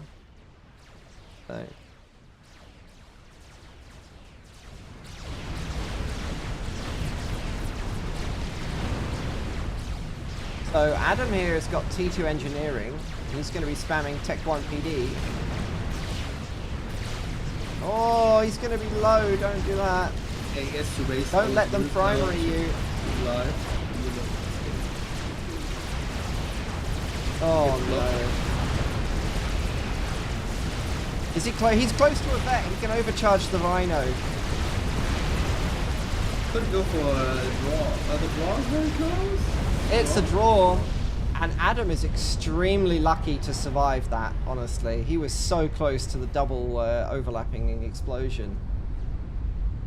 You can see much better than me. It's also... I can't see right now the ACU at all. Now I can see it. Turn off, so I'm running a bunch of extra things, or basically disabling some things. So things like the extra bloom effect and the explosion shaking and all the stuff that happens in the base game, that's basically disabled, so I don't need to worry about that. It does make it a little bit easier to see what's going on for everybody watching. Probably a good idea. I mean, you can obviously play with that as well. Yeah, I figured that sometimes it's really annoying to not be able to figure out what happened for 10 seconds. So Finstier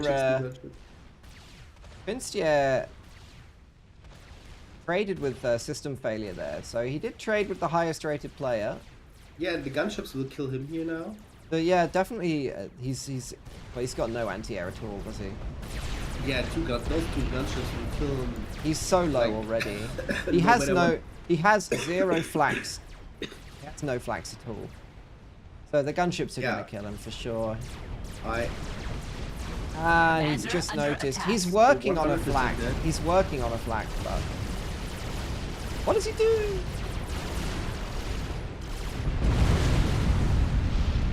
That's gonna be GG for B1 Adam. And that's gonna leave the entire right-hand side of the map for Strife, I guess. No, it's gonna go to Omniaparatus, but there's no way he can do this micro battle and this at the same time. That's just not viable. The base always goes to the highest rated. Highest next rated. player. Okay. I thought it went to So- the person with the most eco in the game, but the best I just don't No. know what I'm talking about. No. Highest rated. Highest rating is. And he has to decide whether he gives it now to. But he might not have even noticed. I guess he has if they're in Yeah, voice chat. that's most likely the case. Yes. So this navy is a problem. We got T3 gunships here. It's a problem. There's a drop here, which is going to be a problem. We got cruisers here that are a problem. Things are kind of collapsing very quickly, I would And say. he has nothing. Strife. I don't remember his performance in the last game, but this is basically no performance. Oh, we have 2. Okay, so 3. Yeah, there's no reason to back off here. Cantarola didn't make any ASF at all, by the way. He only made gunships and inties, which is kind of another questionable decision, but Yeah. he's basically This- crippled the enemy team with it, so if it works, it ain't stupid. It's a bit confusing because the last gunships is like 2 or 3 minutes ago that he made it. Hmm.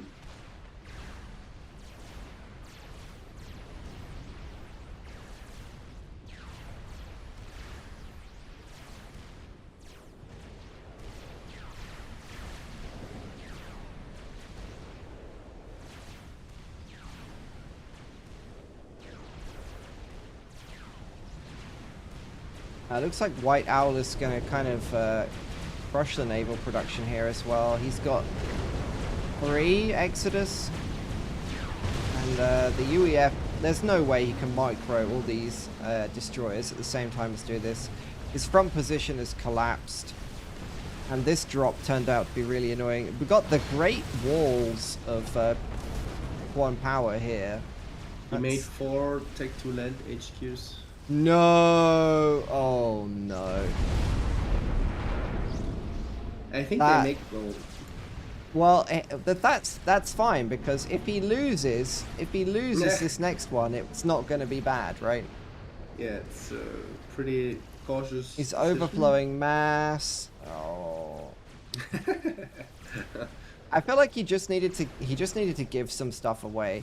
Like if anything, I feel like the way to deal with this is that Strife over here, he should get this.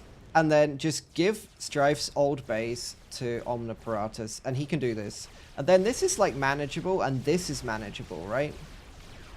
I feel like that's the best way to solve this, but... Yeah. I mean, you can play tall, I think you call it, like on low territory, but tech maxes. More, yeah, but But not when you're losing stuff all over No. the map at the same time. yeah, and not on this map because Navy is too crushing for that. to yeah, work. and Navy is very powerful, and you can't defend it with PDs also.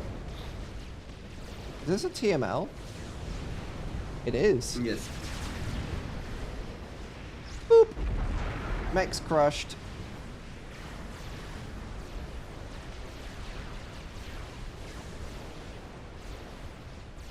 Okay, well, Strife does get a T3 gunship out here. And I can see the team. Finstier is angrily, well, maybe not angrily, but he's definitely pinging his team to move the cruisers in to deal with the gunship. You can see him doing that on the map in real time. It's,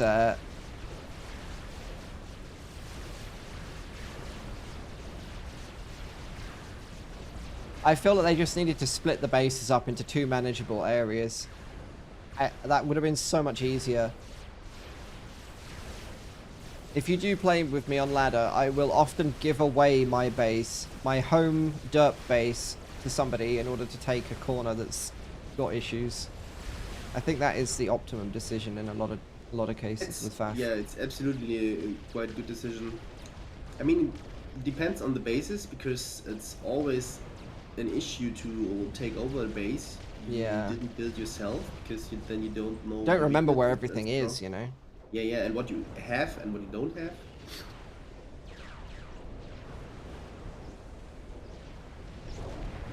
Yeah, there's a lot of build power going into these destroyers, but they're rolling off and then just dying immediately. Finally, Strife might get something to do with his gun. He's finally going to get to use his gun, which he's not shot anything with all game. Maybe. T3 mexes here for a lot of T3 mexes for Strife. No TMD anywhere. He's going to lose all of that. It's kind of hard to see what Team 2 can do about this, to be honest. Nothing. I think the Navy stack is overwhelming at this point. Even if they get rid of these 3 cruisers, by the time they chew through the Navy, they're going to be cooked. Not just cooked, they're going to be... I don't know. They're going to be something burned. like it takes 3 com drop here or so. Yeah, maybe something like that. T3 com drop in this mexes. But not at this stage. It's a bit late. It's a GG.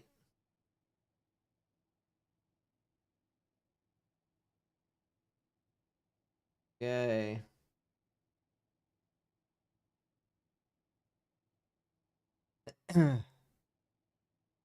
So Russia versus the Netherlands. It does seem DPG versus Team Hell. So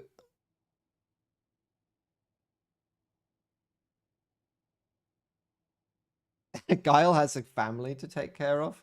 Listen, buddy. I've got a drought of good replays, actually. There's a casting crisis, a content crisis. There's not a lot of really, really good replays, and I'm not really interested in doing ones which kind of like end up being a bit one-sided. I feel like a lot of people cast like just one-sided crushes, where there's like 4 people left on one team at the end, and I ain't about that life, you know. I'd rather watch a really close game. If you do have those replays, I will do them once I get my my motherboard fixed. Need to wait for Asus to send me a replacement. Team DPG versus Hell. Let's join that one.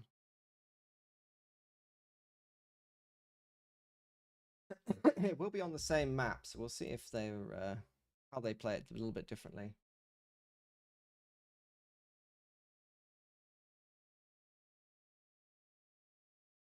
So the winner of the last map was White Lotus, right?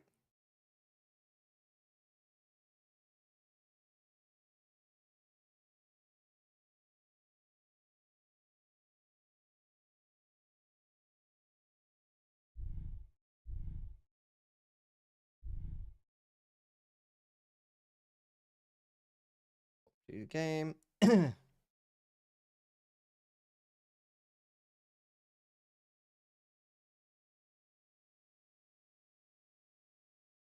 Yeah, Strife made gun and then didn't actually shoot anything with it at all. I don't think he fired a single shot. And he died. It's kind of a shame. I feel like if he had used that ACU and dropped it north and pressured with it, they might have been able to make some progress on the left side. That may have tipped the game if they'd made a breakthrough there. It wasn't to be. It wasn't to be.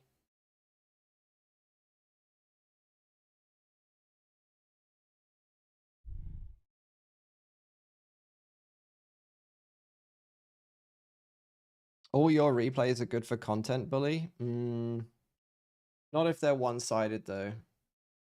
Generally, I like to watch a replay if there's... I'll do a replay if there's like 1 or 2 players left at the end. from a big team game. Nobody really watches 1v1. Every time I upload a 1v1 cast, it basically is like nobody bothers to watch it. So the only people that watch 1v1 casts are people who would rather just watch the replay themselves, probably with a bit more experience than me, who kind of get what they're looking for.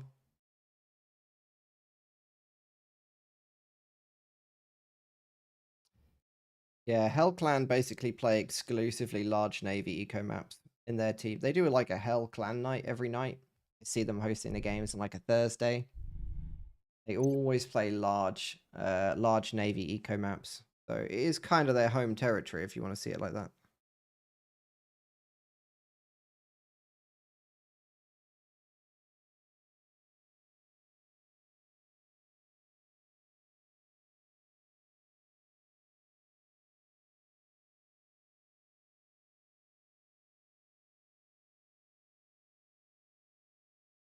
Who are we waiting for?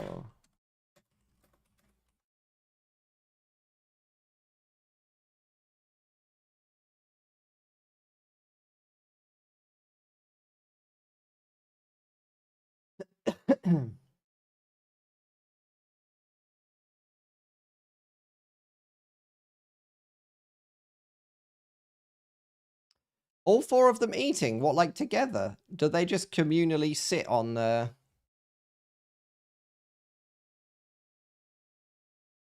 They just like sit together on Discord and slurp noodles together or something? That is wild.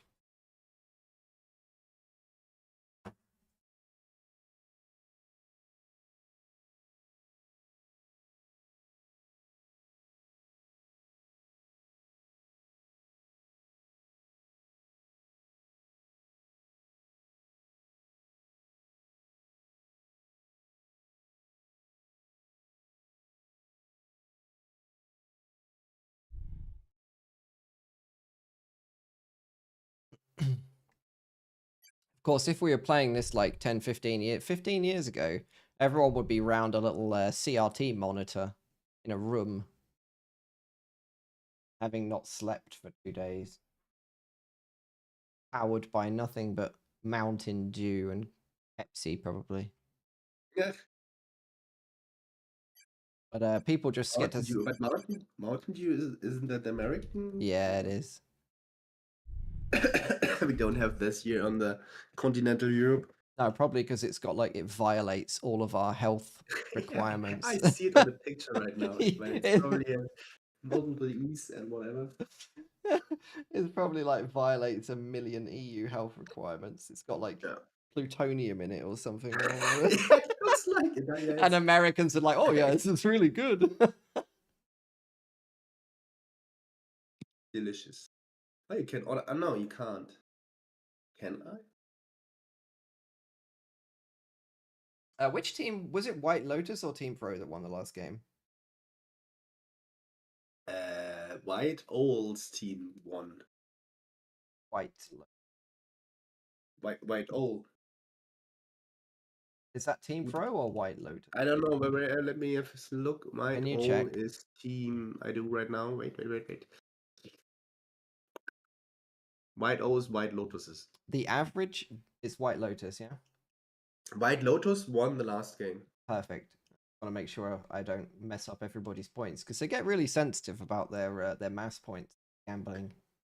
Yeah, but so White Lotus won and Pro Team lost. Done. White Lotus is actually the team with the highest average rating. Who would have believed that the team with the highest rating would get the most wins?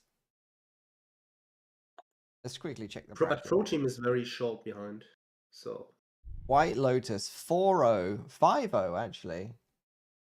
Followed by the Hell Clan. Average Joe Navy tournament.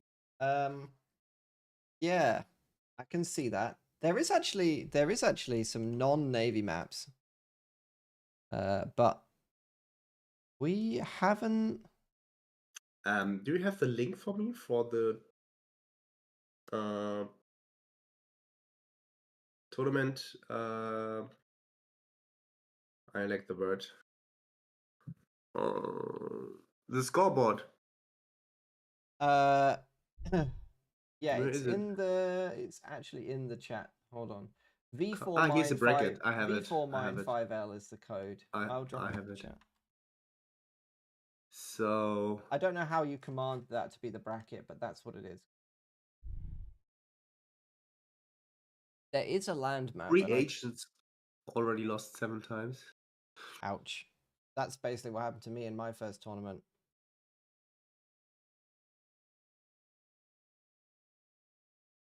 So it's who wins? Do we have this? First in, fourth. Adaptive Andrastea, known path, and adaptive Ndera.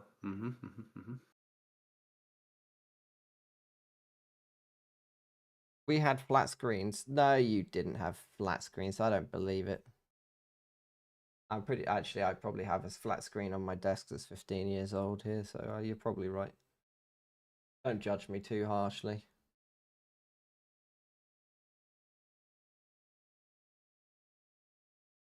Yeah, poor free agents.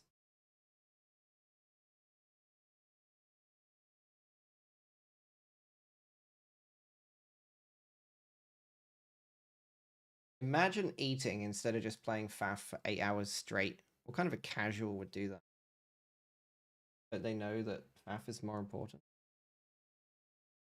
than survival.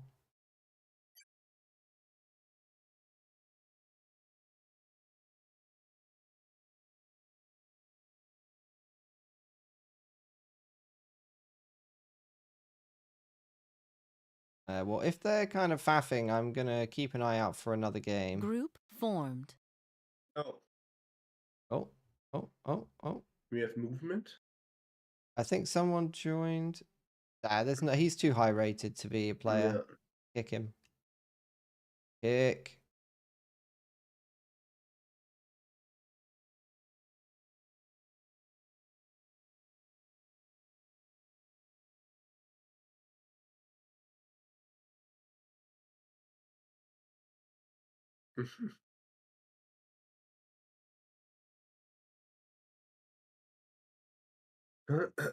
So we are just waiting for the game, by the way. We are in the lobby. I'll just show you the reason that we're just waiting for somebody to join. This is the lobby right now. We're just waiting. So just waiting for the last player so we can launch.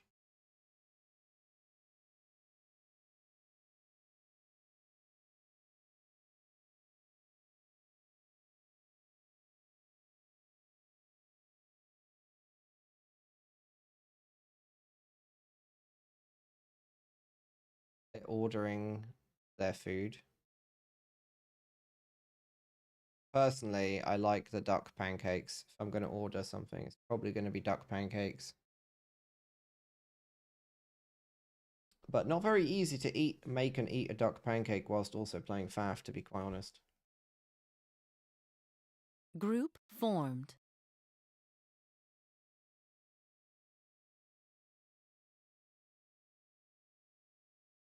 Okay. Oh, yes, no, yes, no.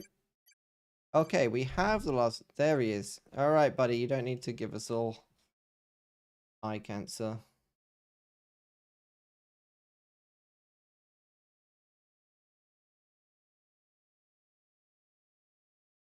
So all the players are ready. We are ready.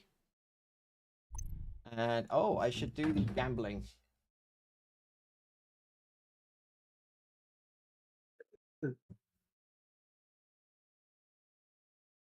me do / prediction.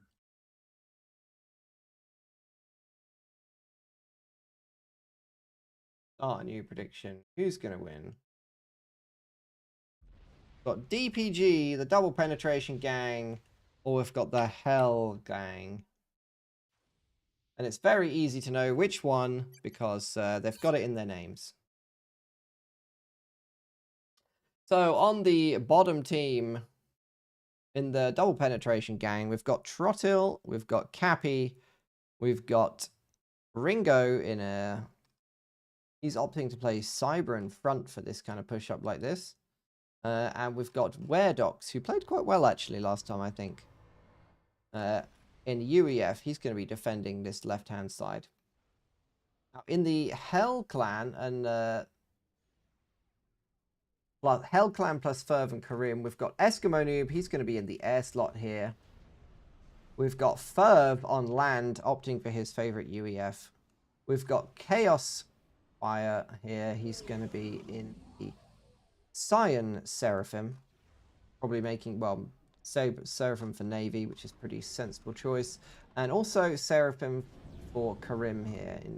He's made himself a very nice square box. Normally you would put these around the air factory, but he's elected to make himself a different thing. It's all good. Once again, quite a lot of reclaim. Got 25k. And we'll see if the players decide to use their air players ACUs this time.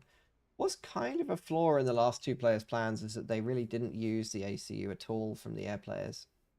Wasted potential that was definitely left on the field. Yeah. I was just wondering whether the ACU can't leave the island, but it can. It can walk. Yeah, on the left, on the right side. Yeah, it definitely can walk down. Can't move directly, but yeah. Yeah, it can walk down here and up here. Mm-hmm. I've definitely done it before whilst playing it. Some interesting mechs ownership being planned out by Trottil.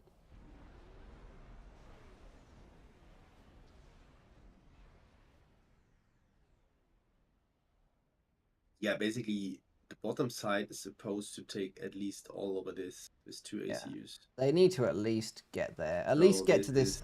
At least get to this. This choke point here. Mm. They should be able to at least get to that choke with the additional pushing power.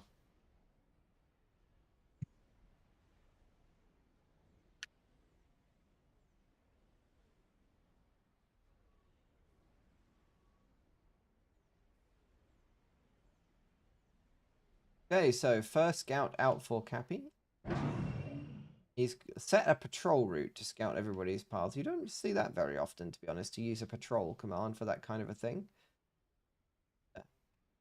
Oh, okay, that's nice. You see, Ringo has said that he wants to scout this area for early Navy. That's what he wants scouted. And Cappy moves his... Whoops, I moved it and I tried to cheat. That was an accident. There's no early Navy, so that's a nice little bit of team play. Very easy to do, but makes a big difference. Go, Hell Clan, go. Well, we'll see if they can do it. Well, mass-wise, Hell Clan off to a kind of an early start, right? Yeah, off to a small early advantage. Actually 20 mass ahead, so that's slightly more greed. But they are obviously behind in production with that, so... You know, Cappy has got 2 naval factories and a 3rd on the way, and there is only 1 up here for Chaos, so... The end of the world, but... Gun here for Weredox. He knows he's going to be against 2 ACUs very soon. And again, the ACUs not leaving the base. At least not yet. So how's Weredox doing with that upgrade? Well, he's stalling mass hugely, bigly. You know it, I know it, everybody knows it. He's stalling mass. Luckily, this engineer here should be able to alleviate some of that.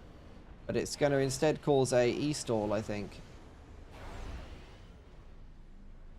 Yeah, he's going to stall E instead because he doesn't have enough E to sustain that kind of output on his ACU. With this engineering assist, with this engineer assisting, too much. Can't afford it. So he's going to stall E for quite a long time there. That's going to cripple his eco. He's already behind as well. 29 is his actual income. That's going to be pretty bad for him. But he will at least not die immediately thanks to having early gun.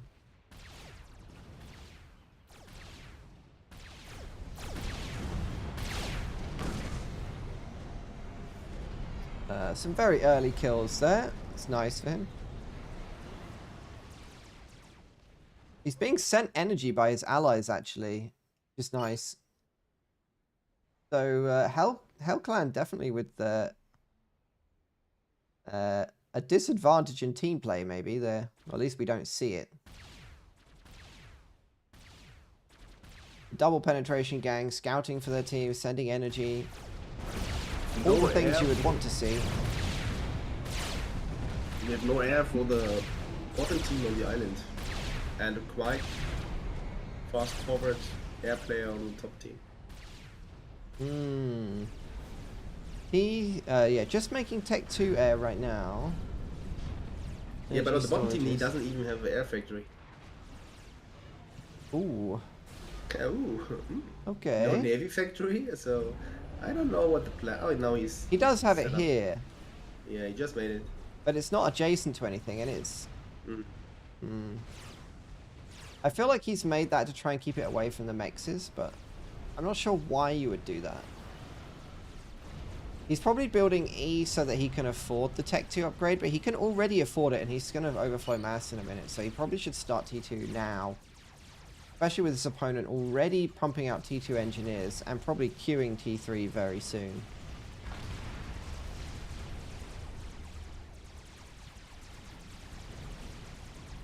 So Karim and Chaos not able to punch through Werdox immediately. They're backed off to do some gun upgrades.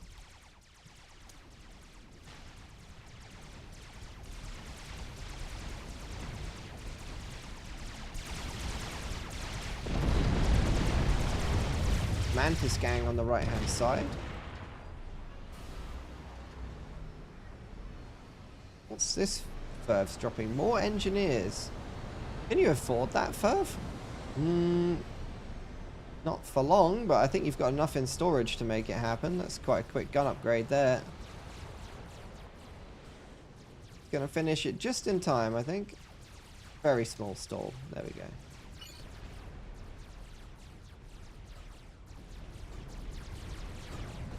Minimal damage done by this raiding frigate. Kind of interestingly, the bottom team hasn't taken their island mexes.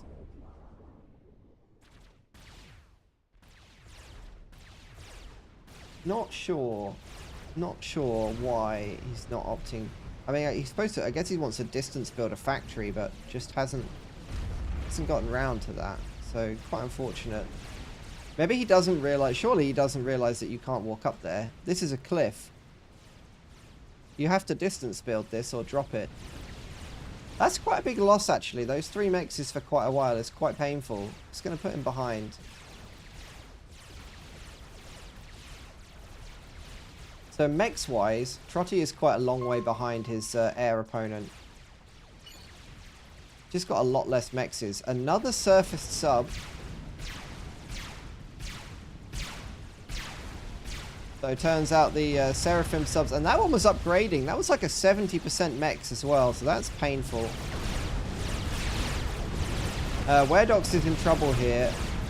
Trying to retreat through his own units. Sacrificing all of his own tanks here.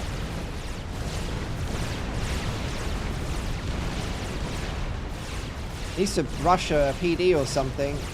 At least take some fire off his ACU. Opting to just focus the units as well. Commander under attack. Oh no, don't go back in. That was brutal. Oh, he's just getting double teamed. That is brutal. Rim and Chaos here going to pick up the kill. He even has nano as well, but it's just not going to be enough. 2 gun ACUs versus a nano gun, and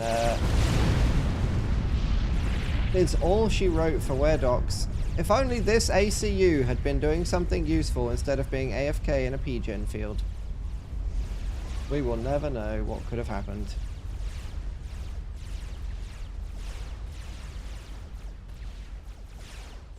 Is that going to put pressure on Ringo and Cappy to push? No, Cappy just decides to walk away. Probably because he now has 2 bases to micro. Does he have P2 even? There is P2 here. He's making a Sparky. I don't think he's going to be able to stop this push. All these engineers need to be building PD everywhere. And probably Trotty needs to be making gunships. Otherwise the game may just end. The Sparky finished, but then just went completely inactive. Now it's building Tech 1 PD, which he didn't need the Sparky for. Looks like they're going to lose this base. I don't think they needed to lose this. I think that it was potentially savable with a couple of T2 PD here. Those two ACUs attacking this spot here offer basically the air player to snipe them. Yeah. If he would go full on it. I think that's basically what he has to do. If he kills those bows somehow. Yeah, but he's just continuing with this build order to make T3. I know. That's why I'm not saying that much. Because it's not. Are you getting depressed? No. Don't get depressed. Don't get depressed. No. It's still, it's winnable. This is still winnable. It is absolutely, and I don't make fun of it because North team also has potential. He needs to just build, just like literally make like 10 Corsairs and kill these 2. But the sad thing is that those games are pretty often not about what team makes the good decisions, so it's about what team makes less shit decisions. Right. Yeah, Derp is killable here as well. They could just, but they could just gang up on him and kill him right now. Yes, they can. They have also both gun. They both have gun, yeah. Yeah, it's just. I do see Furf do this quite a lot actually. He will sit here, and then the moment you try and do something, he will rush back to like his PD line and then like flank you with his units. He plays like this very, very often. It's like a bait. Oh, actually, yeah. It's like a bait move. He always does this in ladder. I see him do it a lot. Mm. The moment you go to do something, he'll retreat to his PD and bring in his tanks. Just like that. He's not really as vulnerable as he looks. Oh, here comes the Corsairs for Eskimo Noob. Trotty is just making ASF. It's just making ASF.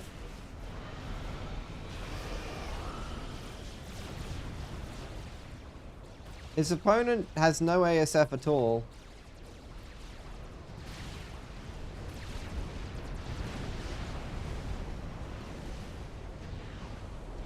Yeah, Furf just needs to bunker this up. Just make more PD and a shield and play safe. Because the longer this game goes on, the longer this deficit of this base is just going to crush the bottom team. Absolutely.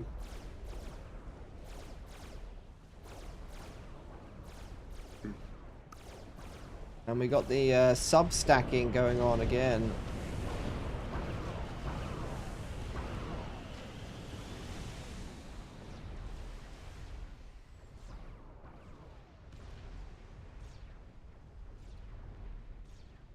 Trotty, please, make gun, walk here, Corsair this guy. You can kill him. He's literally wide open for a snipe. But in a minute, the flaks and the cruisers are going to come and you're not going to be able to get him anymore. Make Corsairs. He's planning a big air grid. No. He's making T3 mexes.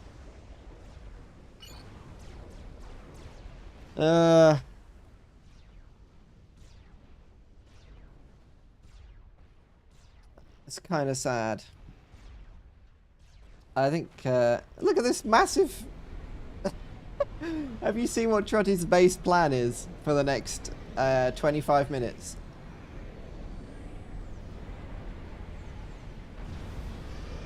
This will make Foley very sad.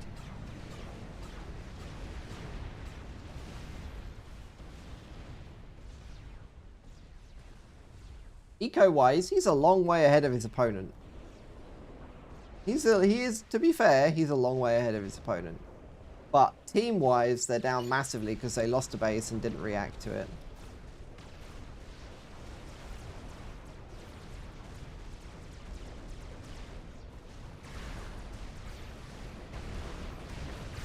This is a nice move here by Ringo. Honestly, a genuinely nice move. Herb's trying to PD up, but obviously Salem's outrange the PD, so...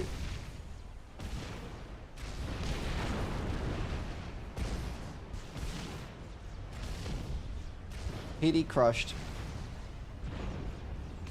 Salem's quite vulnerable to Corsairs, but if Crotty has plenty of anti-air, then it'll be fine. Salem's also might be kind of invulnerable to the Seraphim destroyers if they stay on the land. The problem is that if they stay on the land, I think Chaos will just delete the naval yard.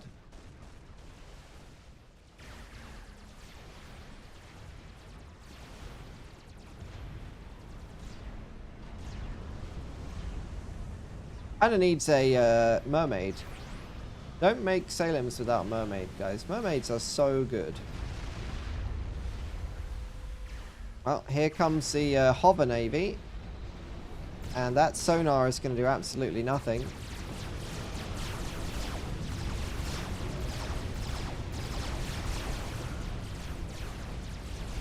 We'll just swap because there is a significant navy engage here.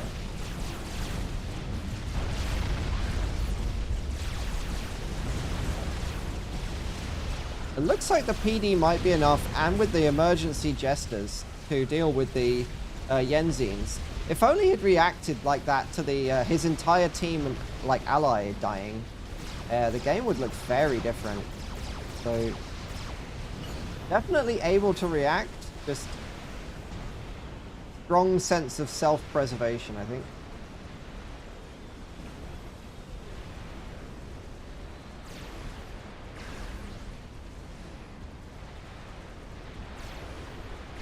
And this 2v1 in Navy is actually going the way of Chaos, by the way.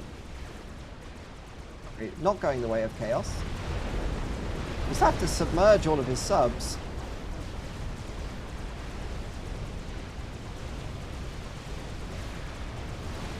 Unfortunately, Ringo is basically fighting Tech 2 versus Tech 1. And has to bring his Navy back to... he has to bring his Navy back to fight units to save his ACU, which is really not good. This doesn't have nano either, so he's in real trouble here. He's in a lot of trouble. Luckily, these units from Ferb weren't micro very well. No, I feel like he could have sniped the ACU there, but opts to save his units for another fight. Probably smart. Probably smart by Ferb.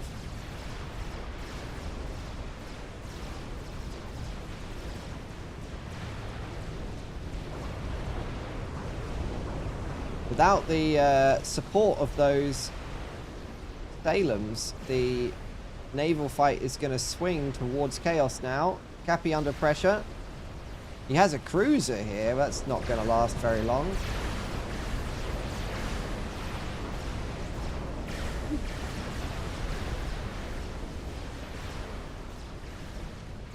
So the question is, will Ringo just continue his push with his Salems, or will he bring them back? I think he's committed to the push now. Karim, by the way, still extremely snipeable. He has no air defense of any kind. He's sitting there just making mexes and engineers without air control. He could be killed very easily. Like, one T3 gunship kills him, I think. Heck, even the Jesters probably would kill him. There was like 7 Jesters not long ago. They would actually just still kill him. That would at least force Chaos to micro 2 bases instead of just focusing on this Navy fight. Tech 2 party here for Ferv. That's expensive. Would be a shame if the Cyberans ruined that. Look at them. This is peak Cyberan right here. You see like the skittering bugs, the missile launchers, ACU, and then over here we got all this destroyers on the land. That is peak Cybran action. Ferv is in trouble now. He does have a Percival. Does Ringo have enough overcharge? He does not have enough overcharge to kill a Percival. Ooh, 2 Percies now.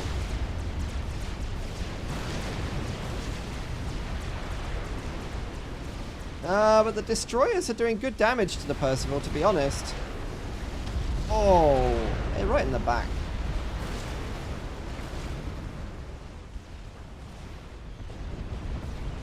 Yeah, but the other spots use the time to eco up that crazy that it doesn't matter if they lose this base at this point. Hmm.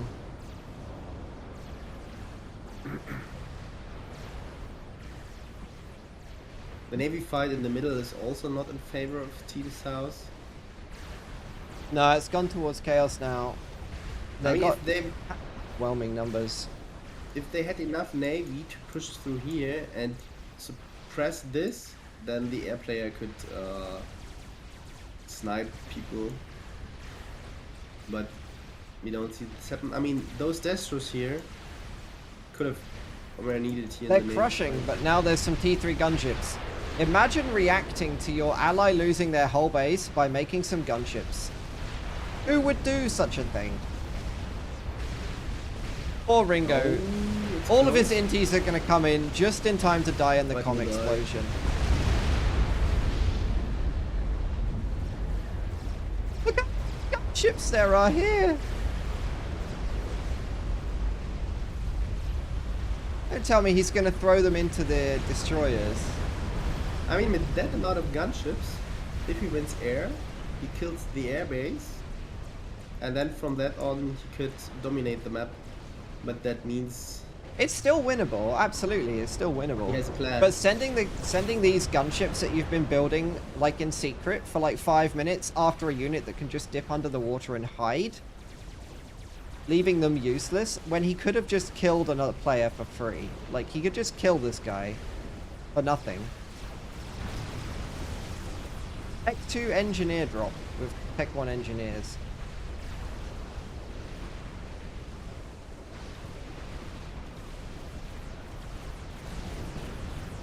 Is it going to be seen?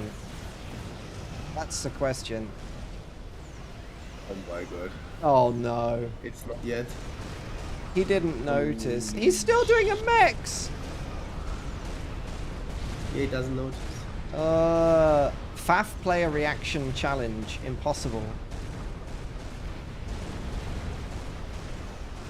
I genuinely think he's going to look back at his base, see this, and call GG.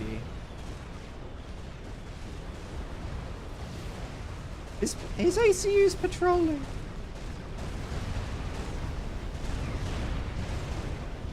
He still hasn't noticed. He's using the gunships. Oh. It's brutal. He noticed. He noticed.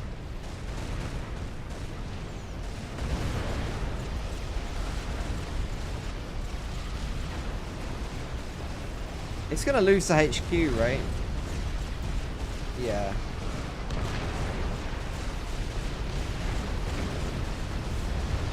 Right, no more, the gunships came back to deal with it. Kind of surprising, but they did.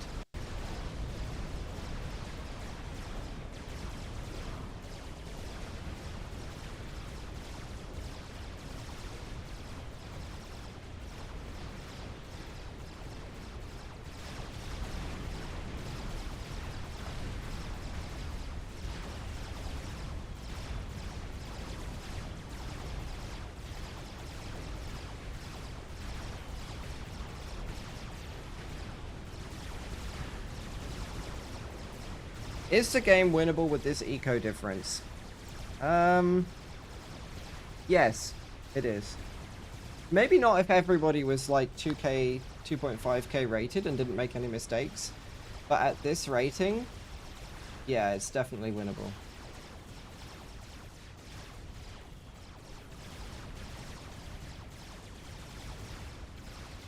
P3 subs getting demolished in the middle, by the way, by Torp bombers. This might be the definitive air fight. I feel like Eskimo has more. 43 40. So it's very close. He does finish off the inties before the fight starts, which is very good for him. There is a battleship for Karim. And don't want to take this fight over these flags if you can help it.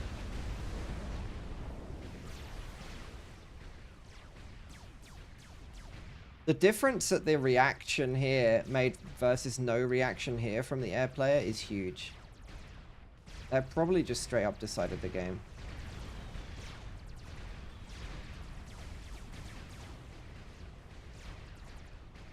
We've had one engineer PD drop, yes, but what about second engineer PD drop?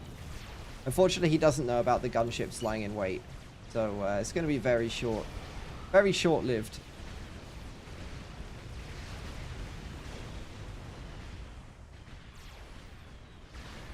This battleship somehow lived on 190 health.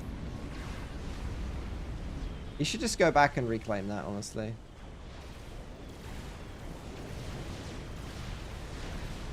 Did he lose the HQ? He did. That's very painful. Luckily, he has another HQ right here.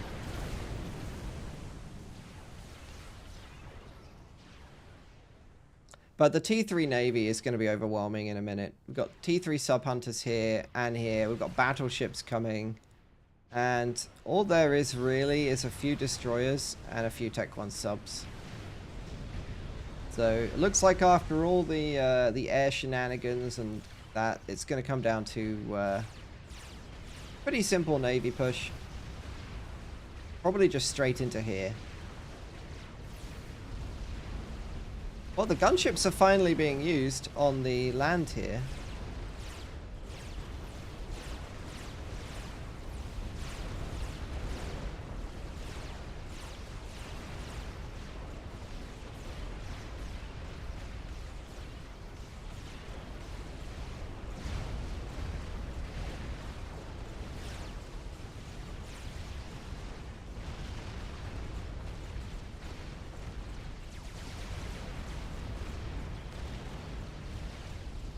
Taking down a lot of T2 mexes. It will get those gunships some veterancy. Eskimo Moob is going to move to cover him.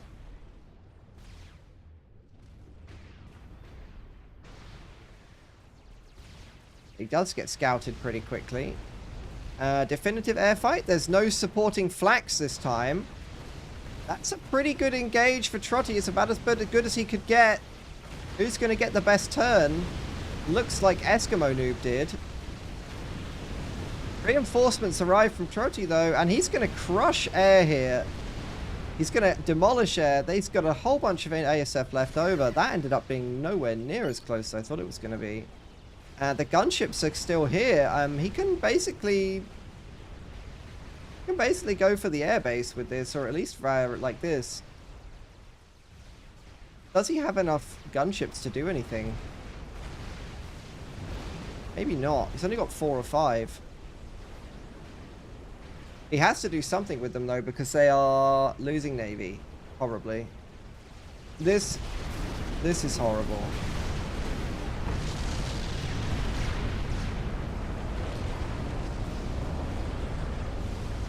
If he goes full torps, he's going to get countered by all these flax. Karim is making a very sensible move by covering these with this big fleet of flax that he's got here.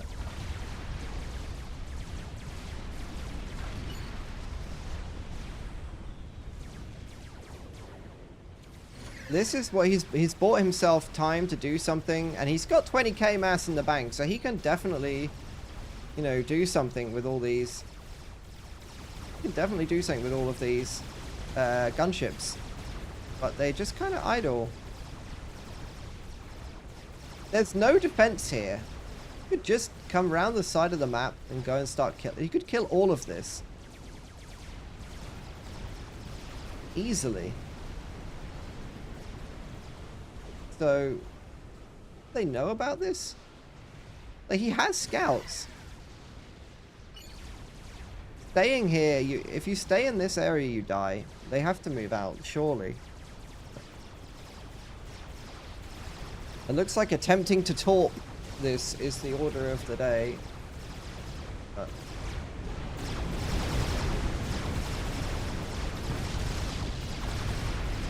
Attempting to talk a huge amount of flax and engineers, though, is not going to be efficient. Winning the Navy is not an option anymore. Yeah, that time is done. When they transitioned to T3 minute, when it was like 8-9 minutes ago when the Hell Plan transitioned to T3 Navy, like it was done. They needed to hit back with air. Do we have an Omni or something?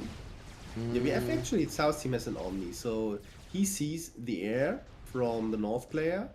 I mean, this is basically the last potential opportunity to go around the right side, kill the air grid, and then... Yeah, he's committing to torp bombers, though. If these torp bombers were like 20 gunships, yeah, he can just delete Ferv on the way over and then just kill the air grid. Absolutely, that's basically the... I mean, you can make a Soul Ripper and make this work as well or something like this, but it's probably... they're just still stuck. They're just trying to make this T3 Navy work, but it's not going to work.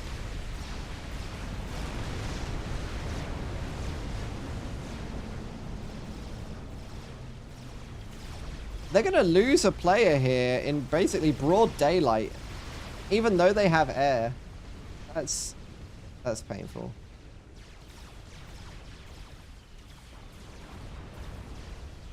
That's what you guys should have done with your air and your gunships. Pain. So what options do they have left? Well, Eskimo's doing the Hell Clan thing and making a nuke followed by an arty. Trotty has plenty of energy. He is a Cybrant. But his plan is just more ASF. That's it. His plan is more ASF. He should be going probably Telemazer or something at this point. Telemazer kills Ferv really quickly. No questions asked. And then probably a short hop to Eskimo noob kills everything here. The main priority would be to kill this here. The player and the grid. And this opens up the last option for him to dominate with air. It makes so much shit that they can overwhelm the AAs. But you won't see that. Well, all of the gunships are dying to SAMs on the right hand side. But even if he even if he kills these SAMs, it doesn't achieve anything. No, that's why he has to go here, this way, right side. This is completely no AA, nothing, only those ASF. If he kills those ASF, he can kill everything on the right side. And then he can go from this front. It's just the strategic decision. It's basically map awareness or game sense. You call it game sense. Yeah, it's kind of like to not decision making. But he's under a lot of pressure. He's playing against 4 players with the tournament. Yeah, but he was on alone a couple of minutes ago. It's so. Yeah. But if you look from on top, from like we can now, this is basically what has to be done. That it's difficult to. Very, very hard when you're in this kind of situation, like trying to. Yeah, absolutely. That's like trying to there's no way you have the time and presence to. It's just painful. Yeah, but yeah, one other point is, I mean, they are a team. They are like 4 players, and 2 of them were dead. So 2 players are sitting in the chat. That they can definitely call it out. Think out what's to do, and it's not impossible. Yeah, they could be calling out some good commands there.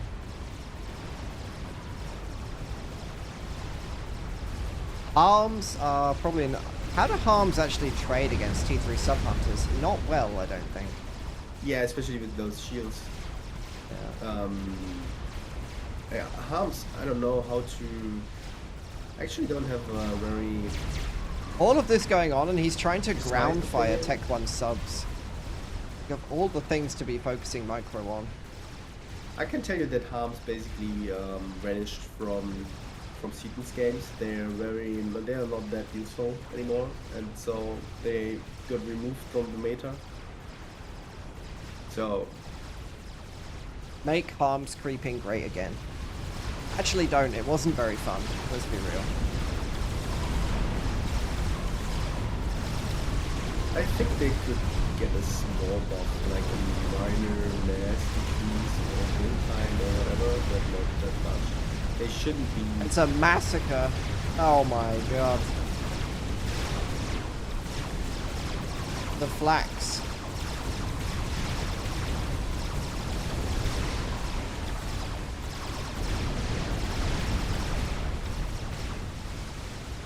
That's a massacre. He did 50,000 damage to that battleship, which means, well, kind of like 40,000, which means he probably could have shift G'd all of the blacks and maybe killed most of them with that.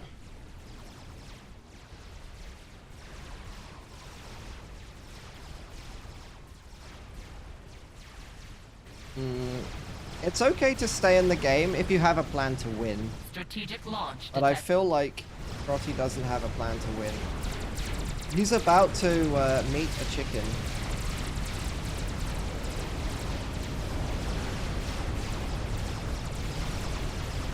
You actually surface the T3 subs for the anti-air. They have really good anti-air, right? He only has to kill the Yeah.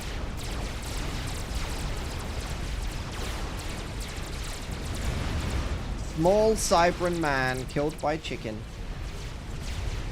That's gonna be GG.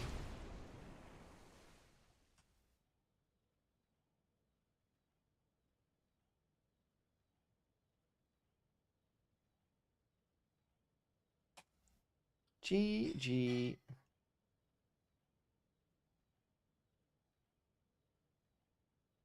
Where's the prediction? I'll do it in a second. So if we go to our brackets,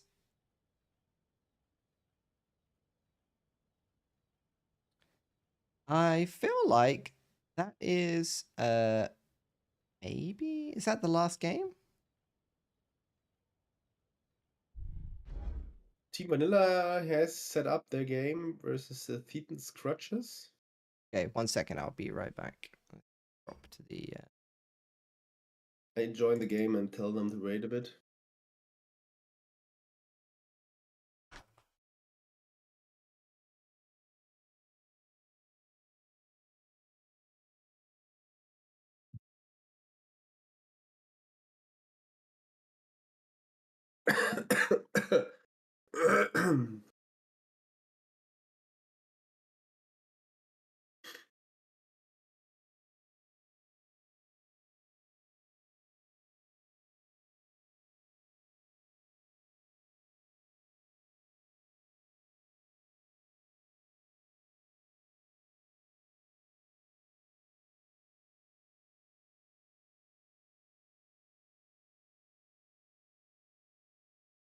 I'll be right back as well.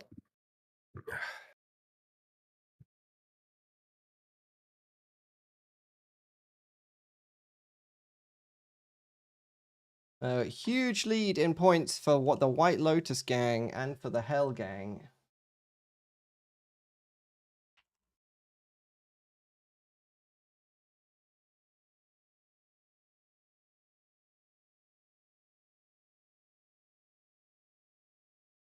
Yo, the betting was pretty clear on that one. Hell gang crushed.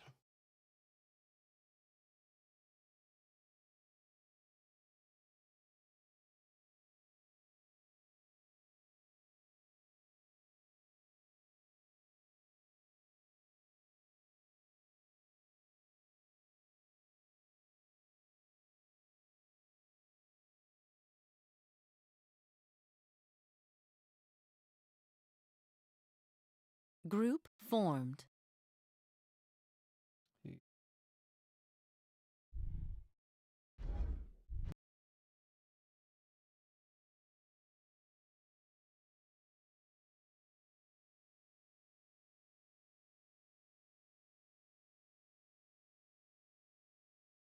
GG.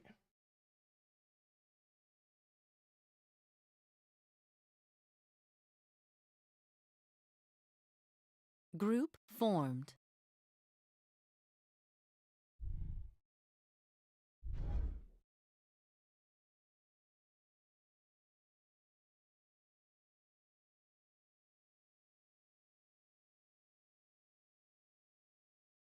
So how many games are left in the series? Do you know?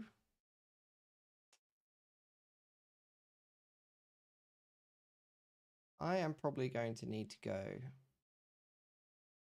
do all night tonight.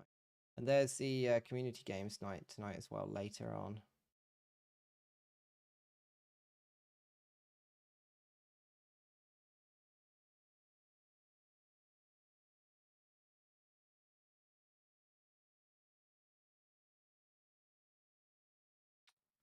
Seaton's players, yeah, they're a law unto themselves.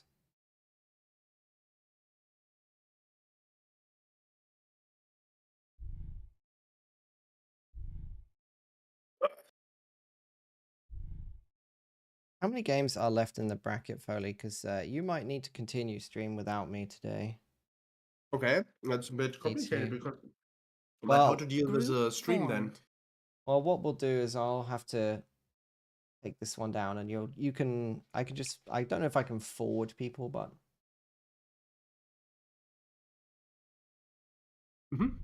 How much time do we have? Do we have to go now? I kind of do. I'm going to see if we can get this last game in.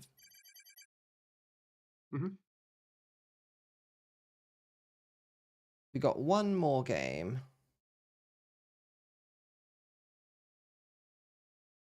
One more. Okay.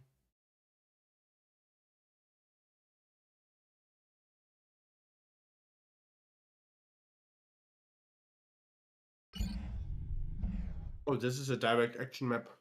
Yeah. 20? No, it's 20 by 20. Oh, it's huge. But it doesn't look like.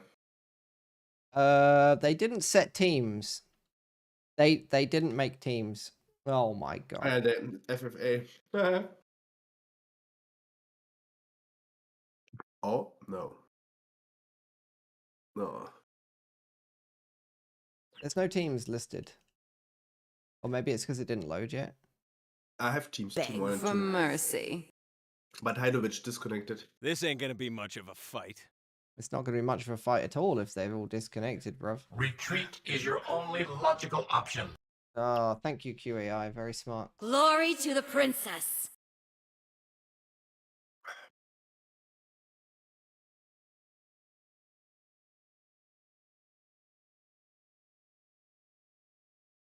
Okay, they'll rehost it quickly.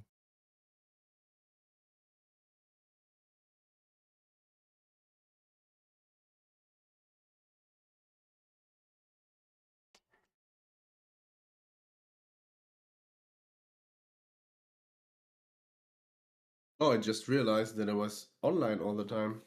3 games left in total. I'm definitely not going to be able to do 3 more games today. 3 more games? I know, 3 more team games. Because of the winner bracket. Well, it's like a round robin style tournament where everyone plays everyone. Then there'll be like there will be an elimination round after this, I think, to decide the winner. Maybe. It's up to Hybrid. It's his tournament. Hybrid put the money up for this tournament himself out of his pocket, so he's kind of his say on what he wants to do with it. Is he actually here? I haven't seen him.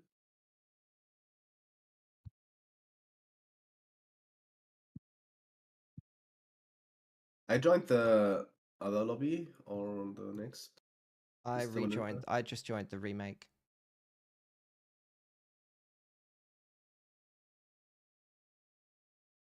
Group formed.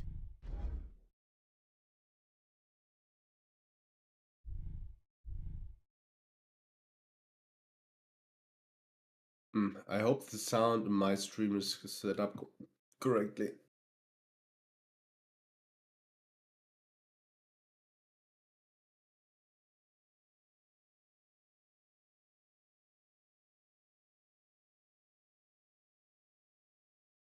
Okay, start the game already. Start the game already.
So let's go. No, they decided to have a toilet break and then get some snacks and then have a yap and then you know how it is with these players. Very sad. Do I get bored?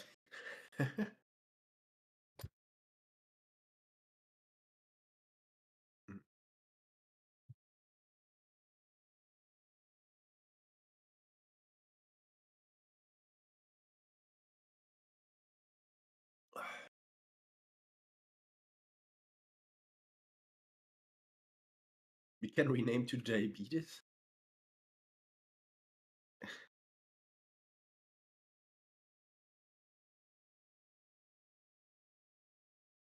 But is the scoreboard updated right now?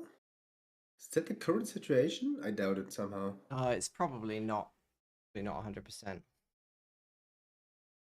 Is Hybrid himself putting in the values, Updating it? or did you? Somebody else dropped. Can you drop your? Are you going to continue streaming the tournament on Twitch? I can, yes. Yeah, that would be great. I think I'm going to have to go. They keep dropping from the game. We could have maybe snuck it in before 6:30, but they just keep faffing. Keep faffing around.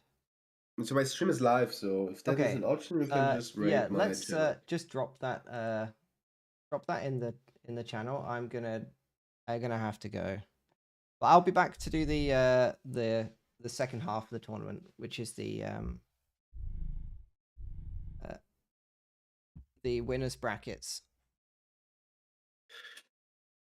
So right now, White Lotus and Hell Clan tied for the top thing. They won the most games. Lots of big Navy maps, which definitely favored Hell Clan. Well played to everyone. Oh wait, where's my this is the MVP right here. Wow. No, I lost it.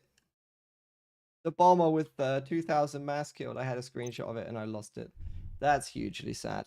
But that's the MVP for me. That bomber that killed all that sub ball. That basically turned that game. And the player who stuck it out when he was like 1,200 versus 3 1,400s and a 1,500 or whatever. I can't remember who that was. Was that Forever? Gay Forever? Yeah, Gay Forever. Yeah. What a Chad. Yeah. He's gonna be my player of the tournament so far.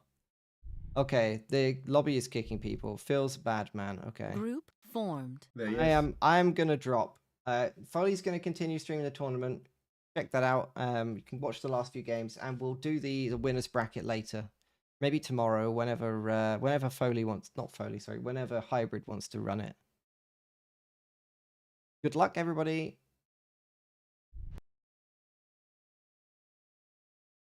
What?